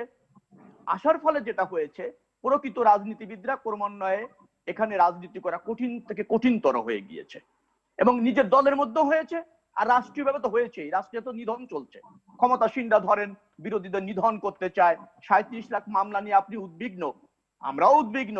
তার মধ্যে 1 লাখ মামলা তো গায়েবী মামলা, সরকারই দিয়েছে শুধু রাজনীতি করার কারণে। এই 1 লাখ মামলা না থাকলেও তো আমার মনে হয় মামলা জট কিছুটা কমতো, কিন্তু সেখানে তো নাই। মাননীয় প্রধানমন্ত্রী বলছেন, খুব চমৎকার করে বলছেন যে আমি জিরো টলারেন্সে আছি দুর্নীতির বিরুদ্ধে, কিন্তু মাননীয় প্রধানমন্ত্রীর সাবেক সংসদ, আপনার মনে আছে পিরোজপুরের আওয়াল সাহেব দুর্নীতির মামলায় হাইকোর্ট থেকে জামিন নিয়ে গিয়েছেন নিম্ন আদালতে, নিম্ন আদালত থেকে জামিন না দিয়ে কারাগারে পাঠানোর নির্দেশ দিয়েছেন। 3 ঘন্টার মধ্যে ওই বিচারপতিকে পরিবর্তন করে নতুন বিচারপতি নিয়োগ দিয়ে তাকে জামিন দেওয়া হয়েছে। কোথায় গেল ওনার জিরো টলারেন্স? 2 দিন ওনার একজন নেতা কর্মী দুর্নীতির দায়ে অভিযুক্ত হয়ে জেলে যান, সেটাই উনি চান না, আর উনি প্রধান নির্বাহী হয়ে জিরো টলারেন্সে থাকছেন দুর্নীতির বিরুদ্ধে। তো আমাদের সমস্যাটা কোথায়? সমস্যাটা হচ্ছে এই বক্তব্যের মধ্যে আপনি যেন বলেন পলিটিক্স রয়েছে, অর্থাৎ মানুষকে আড়াল করা, মানুষকে বোকা বানানো, সস্তা জনপ্রিয়তা নেওয়ার জন্য চেষ্টা রয়েছে ক্ষমতাসীনদের, পলিটিশিয়ানদের আছে এটা। অপকৌশলকে নিজেরা কৌশল মনে করেন, জনগণকে ধোঁকা দিতে চান, রাষ্ট্র সম্পদ লুট করতে চান, আড়াল করতে চান নিজের অপকর্ম। এই সমস্ত বাজে প্র্যাকটিস রাজনীতিবিদদের মধ্যে রয়েছে, ক্ষমতাসীনদের মধ্যে রয়েছে, ক্ষমতার বাইরেও আছে। আমি শুধু ক্ষমতাসীনদের দায়ী দিচ্ছি না, আসলে আমরা একটা পরিচ্ছন্ন রাজনীতিবিদ যেমন তৈরি করতে পারছি না। আমি মেম্বার অফ পার্লামেন্ট, 5% হচ্ছে রাজনীতিবিদ, 69% ব্যবসায়ী, 13% হচ্ছে পেশাজীবী। সেই পেশাজীবী, সেই ব্যবসায়ীদের নিয়ে আপনি পার্লামেন্ট করেছেন, ব্রুট মেজরিটির দরকার। এত ব্রুট মেজরিটির দরকার, বিরোধী দলটা আপনার মতো করে হতে হবে। তা তো আপনি খুশি না, বিরোধী দলের নেতাটাও আপনার মতো করে হতে হবে, পার্লামেন্টে বিরোধী দলের নেত্রী আপনার মতো করে হতে হবে। আপনি যখন এইরকম একটা মানসিকতায় চলে যান, তখন সাধারণ রাজনীতিবিদ যারা যেভাবে মানুষ দেখতে চান তারা কি হয়ে যায়? তারা কিন্তু সংখ্যা কমে যায় এবং তারা অসহায় হয়ে যায়। অনেক ধন্যবাদ। ঠিক, আমরা যাব একটু টিটু ভাইয়ের কাছে। টিটু ভাই যদি বলেন, দুর্বৃত্তদের কারণে বলেন প্রকৃত রাজনীতির সংখ্যা তো কমছে, যে চিত্র দিয়েছেন সেইটাই কি আমাদের থাকবে নাকি একটা পরিবর্তিত রাজনীতির গুণগত পরিবর্তন? আওয়ামী লীগ ক্ষমতায় আছে, বড় রাজনৈতিক দল, তাদেরও শুভ বুদ্ধির উদয়। জি, আমরা একটু টিটু ভাইয়ের কথা শুনতে চাই। জি প্লিজ। জি ধন্যবাদ। না, আমরা আসলে একটা জিনিস আমি হাবিব ভাইয়ের সাথে এবং যারা আমরা জনগণের জনপ্রতিনিধি হিসাবে কাজ করি বা রাজনৈতিক কর্মী হিসাবে কাজ করতে চাই, তাদের সম্পর্কে একটা বিরূপ ধারণা, বিশেষ করে এই সামরিক সরকারগুলি যখন আসে এবং রাজনৈতিক নেতৃবৃন্দকে প্রশ্নবিদ্ধ করার একটা চর্চা, কিন্তু এটা পাকিস্তান আমল থেকেই এটা ছিল। এবং পাকিস্তান আমলে না, আমি বলবো যে ব্রিটিশ বিরোধী আন্দোলন থেকে আরম্ভ করে যারাই এগুলা করেছে, যারা ক্ষমতায় থাকে, প্রশাসনে থাকে, ব্যুরোক্রেসির লোকজনরা রাজনীতিবিদদের প্রশ্নবিদ্ধ করার জন্য বিভিন্ন কৌশল তারা বিভিন্ন সময় অবলম্বন করে এবং এটা ধারাবাহিকতা চলতেছে, এই বিষয়ে অস্বীকার করার কোনো উপায় নাই। এবং রাজনীতিবিদদেরকে এখান থেকে বের হয়ে আসতে হবে, এটা আমি বিশ্বাস করি। আমি গত 2 সপ্তাহ আগে কমনওয়েলথ পার্লামেন্টারি অ্যাসোসিয়েশনের আমাদের একটা কনফারেন্স ছিল, সেই কনফারেন্সে আমি অংশগ্রহণ করেছিলাম এবং সেখানে যে জিনিসটা আমি একটু উল্লেখ করতে চাই যে পরিবর্তন কিভাবে আসবে, আমাদের সংসদীয় কমিটিগুলোকে আরো শক্তিশালী ভাবে ভূমিকা রাখতে হবে, কাজ করতে হবে। আমাদের কিন্তু এইবার এই সংসদের প্রথম অধিবেশনে কমিটিগুলি করা হয়েছে এবং কমিটিগুলি কিন্তু ফাংশন করছে। অন্তত আমি যে কমিটির সরকারি হিসাব সংক্রান্ত কমিটিগুলিতে আছি, সেখানে আমাদের রেগুলার মিটিং হচ্ছে এবং আমরা কার্যক্রম করছি এবং অন্যান্য কমিটিগুলো হচ্ছে। আমরা যদি পার্লামেন্টারি ফর্ম অফ ডেমোক্রেসি যদি আমরা চর্চা করতে চাই, তাহলে কমিটিগুলোকে আরো ফাংশনিং হতে হবে এবং রাজনৈতিক সহনশীলতা, এই যে আজকে আমরা যেভাবে আলোচনা করছি, আমরা রাষ্ট্র পরিচালনায় যদি বিরোধী দলকে এই ভূমিকায় পাই যে হ্যাঁ, আমরা রাজনীতিবিদরা দেশটাকে সামনের দিকে এগিয়ে নিয়ে যাব এবং আমাদের যে প্রতিষ্ঠানগুলি আছে, সেই প্রতিষ্ঠানগুলি, সেটা আমাদের নির্বাচন কমিশন হোক, আমাদের জুডিশিয়ারি হোক, আমাদের ব্যুরোক্রেসি হোক, এই জিনিসগুলাকে আমাদেরকে আসলে ঠিক করতে হবে। ক্ষমতায় যেই যায় তার দৃষ্টিভঙ্গি পরিবর্তন করলে হবে না। আজকে জনগণ আমাকে ভোট দিয়ে দায়িত্ব দিয়েছে, কালকে হয়তো আমাকে দিবে না।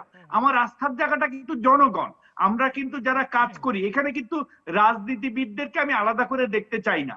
তার কারণ এই বিএনপিতে নাকি রবিউল ইসলাম সাহেব বললেন 91-এ বিএনপির 300 সংসদ সদস্যের মধ্যে যে মনোনয়ন দিয়েছিলেন ওর মধ্যে কারা কয়জন ছিল 96, 2001 থেকে আরম্ভ করে লাস্ট 2008-এও ওনারা যে 300 আসনে মনোনয়ন দিয়েছিলেন তাদের রাজনৈতিক পরিচয় কি বা তাদের ব্যবসায়িক পরিচয় কি, এই জিনিসগুলো থাকা উচিত। এবং আমি অনেক ধন্যবাদ ব্যক্তিগতভাবে টিটু মনে ভাই করি যুক্ত হওয়ার জন্য। যে কোনো আমরা পেশা থেকে একদম কিন্তু রাজনীতিতে আসতে শেষ পারে। পর্যায়ে অনুষ্ঠানের কয়েক মিনিট সময়, মিস্টার পাটোয়ারি আপনি যদি বলেন শেষ 2 মিনিটে আসুন, জি, করণীয় কি যদি সব মিলিয়ে ভুলে না, না রাজনীতিবিদের আজকে কোনো আলোচনা থেকে? বিকল্প নেই। তবে হ্যাঁ, টিটু ভাইয়ের সাথে আমি একমত, প্রতিষ্ঠানগুলোকে ডেভেলপ করতে হবে। দেখেন 1954 সালে চৌধুরী খালিকুজ্জামান এই ইস্ট পাকিস্তানের গভর্নর ছিলেন। উনি কিন্তু যুক্তফ্রন্টের সরকার ভেঙে দিতে রিফিউজ করেছিলেন, পরে ওনাকে বাদ দিয়ে ইস্কান্দার মির্জাকে দিয়ে তখন ভাঙা হলো। অর্থাৎ পলিটিশিয়ান থাকলে, এবং আওয়ামী লীগ বিএনপি দুটি দলই কিন্তু দুজন নন পলিটিশিয়ান রাষ্ট্রপতি করার ফল তারা নিজেরা কিন্তু পরবর্তীতে ভোগ করেছে। সো পলিটিশিয়ানদের বিকল্প আর কিছু হতে পারে না। পলিটিশিয়ানদের ক্ষমতায়ন করতে হবে এবং দুর্নীতিমুক্ত করার চেষ্টা করতে হবে। একজন রাজনীতিবিদের এমপি হওয়ার পরের দিন থেকে তার চিন্তাটা আসে পরবর্তী ভোটের খরচটা আমি কোথা থেকে পাবো। আমার ডেইলি যে বেতন পায় একজন এমপি আর তার 10 গুণ তার এলাকায় খরচ হয়, এটা কোত্থেকে আসবে? এগুলো কিন্তু কোনো সমাধান নাই। একজন এমপি 5 বছর কিভাবে তার আসন চালাবে এটার কোনো আইনি কাঠামোতে কোনো সমাধান নেই। আমি শেষ করে দিচ্ছি, 2008-এ এমপির যে বরাদ্দ ছিল এখনো তাই বরাদ্দ আছে, লোকাল বরাদ্দ, অ্যালোকেশন। অথচ এই 10 বছরে বাজেট বেড়ে গেছে 10 গুণ বেশি। শুধু তাই না, রিসেন্টলি আমরা বছরে 1000 হোম সোলার দিতে পারতাম, এবার থেকে সেটাও বন্ধ হয়ে গেছে। আমি জানি না কেন, সবাই আমলাদেরকে দোষ দিচ্ছে, কারণটা আমি জানি না। তো এই যে ক্ষমতায়ন আপনি কমিয়ে দিচ্ছেন, ক্ষমতায়ন করলে দুর্বৃত্তায়ন বাড়বে। আপনি ক্ষমতায়ন করতে হবে, আর্থিক অ্যালোকেশন দিতে হবে, এলাকার ভালো কাজ করার সুযোগ দিতে হবে। 2 লক্ষ কোটি টাকার এডিবি টোটাল পলিটিশিয়ানরা এই ওয়ার্ড মেম্বার থেকে শুরু করে একদম এমপি পর্যন্ত এই 2 লক্ষ টাকা এডিবির কত % পলিটিশিয়ানরা হ্যান্ডেল করে? Less than 5%। আমি কাগজে কলমে হিসাব করেছিলাম, লেস দেন 5%। কিন্তু ব্লেমটা কিন্তু অনেক বেশি, দায়টা কিন্তু অনেক বেশি। 8 লক্ষ লোকের একটা আসন আমাকে চালাতে হয়, আমার ভোট করতে গেলে 10,000 কর্মী লাগে। এই 10,000 কর্মীকে আমার চালাতে হয়, খাওয়াতে হয়, ভালোবাসতে হয়, উপকার করতে হয়, ছেলে মেয়েদের পড়ালেখার খরচ দিতে হয়। এটা বাংলাদেশের পলিটিক্যাল কালচার। এইটার তো রাষ্ট্রের কোনো প্যাট্রোনেজ আমার নেই। এমপিদের বেতন বাড়াতে হবে, লোকাল বরাদ্দ বাড়াতে হবে, মরালিটিও বাড়াতে হবে, দেশপ্রেমও বাড়াতে হবে, তাহলেই সমাধান হবে। অন্য কোনো সমাধান করে লাভ নেই। অন্য কোনো সমাধানে হাঁটার চেষ্টা অনেকবার করা হয়েছে, সবগুলোই ব্যর্থ হয়েছে। সো আমাদের সমাধান এখানেই আছে। এবং আরেকটা জিনিস দরকার, রাজনীতিতে প্রতিযোগিতা নিয়ে আসা। আওয়ামী লীগের, আমি শেষ করে দিচ্ছি, সংসদে আসা বা সরকারে আসার অনেক যৌক্তিক কারণ আছে, কিন্তু সব আসন জিততে হবে। হাবিব ভাইয়ের মতো লোক সংসদে আসলে সংসদ প্রাণবন্ত হতো। আওয়ামী লীগের তো কোনো ক্ষতি নেই, হাবিব ভাই তো মুক্তিযুদ্ধের সপক্ষের লোক, ছাত্রলীগ করা লোক। তো এই ধরনের লোকগুলোকে হারিয়ে আসল কি আনা নেওয়ার না, ব্যাপার? আনা নেওয়ার না, আমি যেটা বলছি আর কি, উদার হওয়ার বিষয়টা। ব্যাপারটা তো না, ব্যাপারটা সেরকম না। মানে ভোট সুন্দর হলে আসবে না, ভোট কিন্তু সুন্দর হলে, আমি যেটা বলতে চাচ্ছি যে এটা অনেক মিনিং আছে। তো এই ধরনের সংসদকে প্রাণবন্ত করার জন্য ট্রু পলিটিশিয়ান, সে যে দলেরই হোক, তাকে সংসদে আনার ব্যবস্থা করতে হবে, বা সংসদে উনি লিটন ভোটে ভাই আসবেন। যদি বলেন। আজকে অনেক আলোচনার ভিতরে একটা বিষয় খুব বারবার এসছে যে রিজার্ভ আমাদের অনেক বেড়েছে। এটা সত্য কথা, কিন্তু যাদের কারণে রিজার্ভটা বেড়েছে সেই অভিবাসী শ্রমিকদেরকে আসার পরে আমরা জেলে পাঠিয়েছি। এই জিনিসটাও কিন্তু আমাদের বিবেচনায় রাখতে হবে যে আমাদের ত্রুটিগুলি কোথায় ছিল। 1 2 নাম্বার হচ্ছে যে আপনি যদি এখন এটা সমাধান চান, রাতারাতি কোনো সমাধান নেই, তবে সবচেয়ে বড় জায়গা যেটি, সেটি হচ্ছে রাজনীতিকে একটা আদর্শের জায়গায় নিয়ে যাওয়া। ওই যে প্রতিদ্বন্দ্বিতার যে কথাটা আসছে, সেই প্রতিদ্বন্দ্বিতা কিসের হবে? আদর্শের প্রতিদ্বন্দ্বিতা হবে। সেই জায়গাতে যদি আমরা রাজনীতিকে না নিয়ে যেতে পারি, রাজনীতিবিদরা যদি ওই কাজটি না করতে পারেন, পাশাপাশি নির্বাচন কমিশন বলেন, দুর্নীতি দমন বিভাগ বলেন, বিচার বিভাগ বলেন, প্রশাসন বলেন, এগুলোকে শুধু ক্ষমতায়নের বিষয় না, ক্ষমতার বিষয় না, এইখানে নিয়মের উপর দাঁড়া করানো, আইনের উপর দাঁড়া করানো, সেটি কিন্তু খুব জরুরি হয়েছে।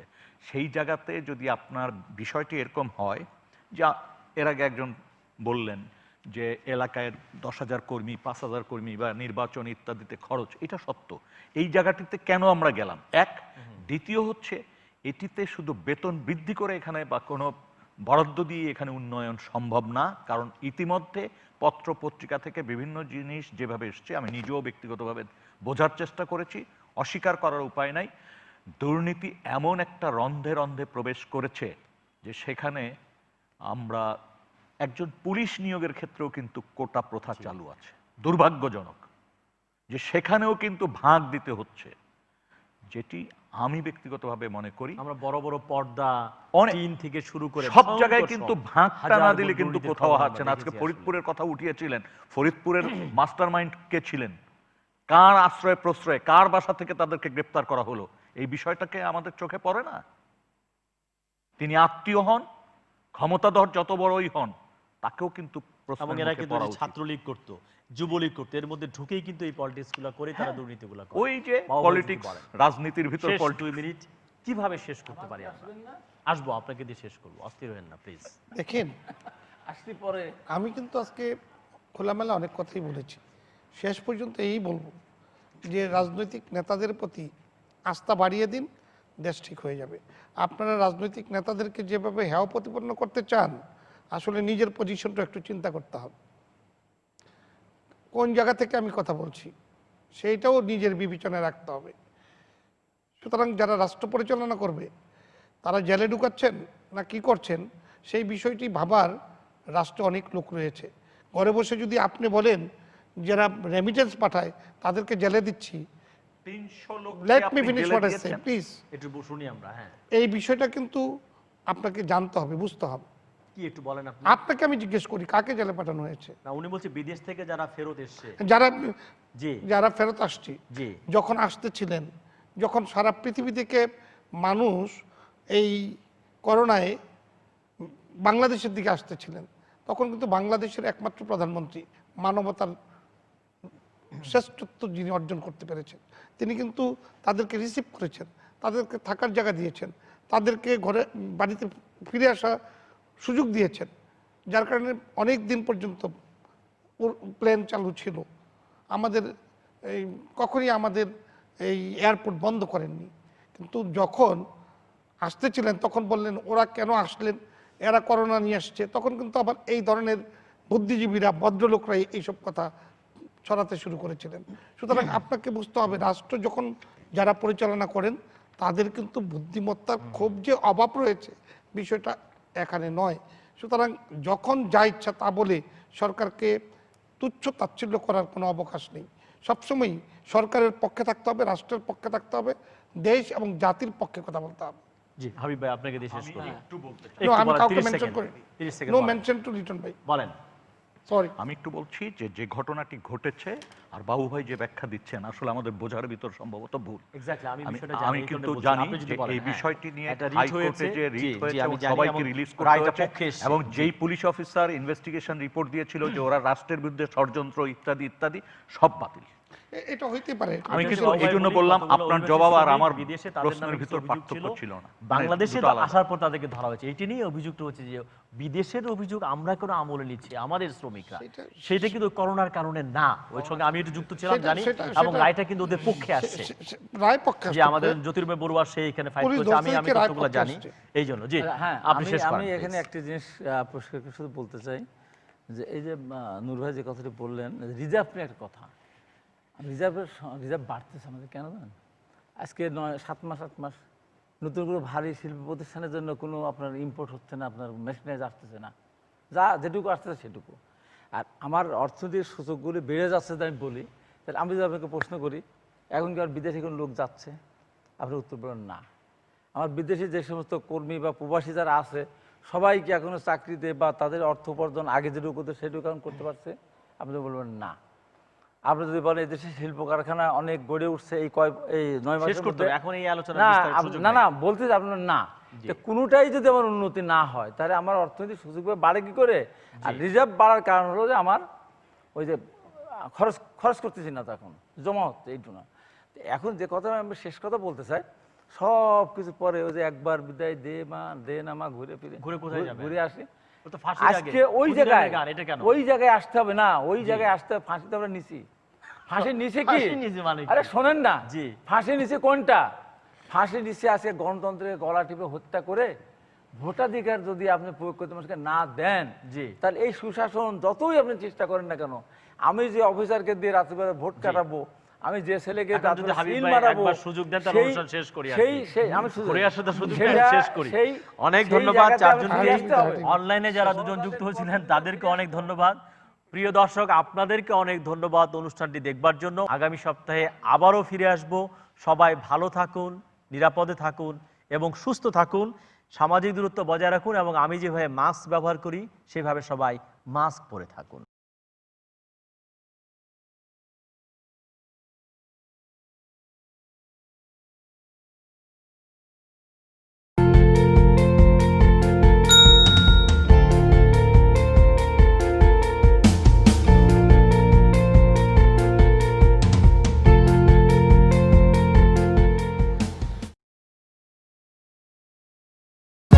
For more updates, subscribe and press the bell icon on YouTube app and never miss another update.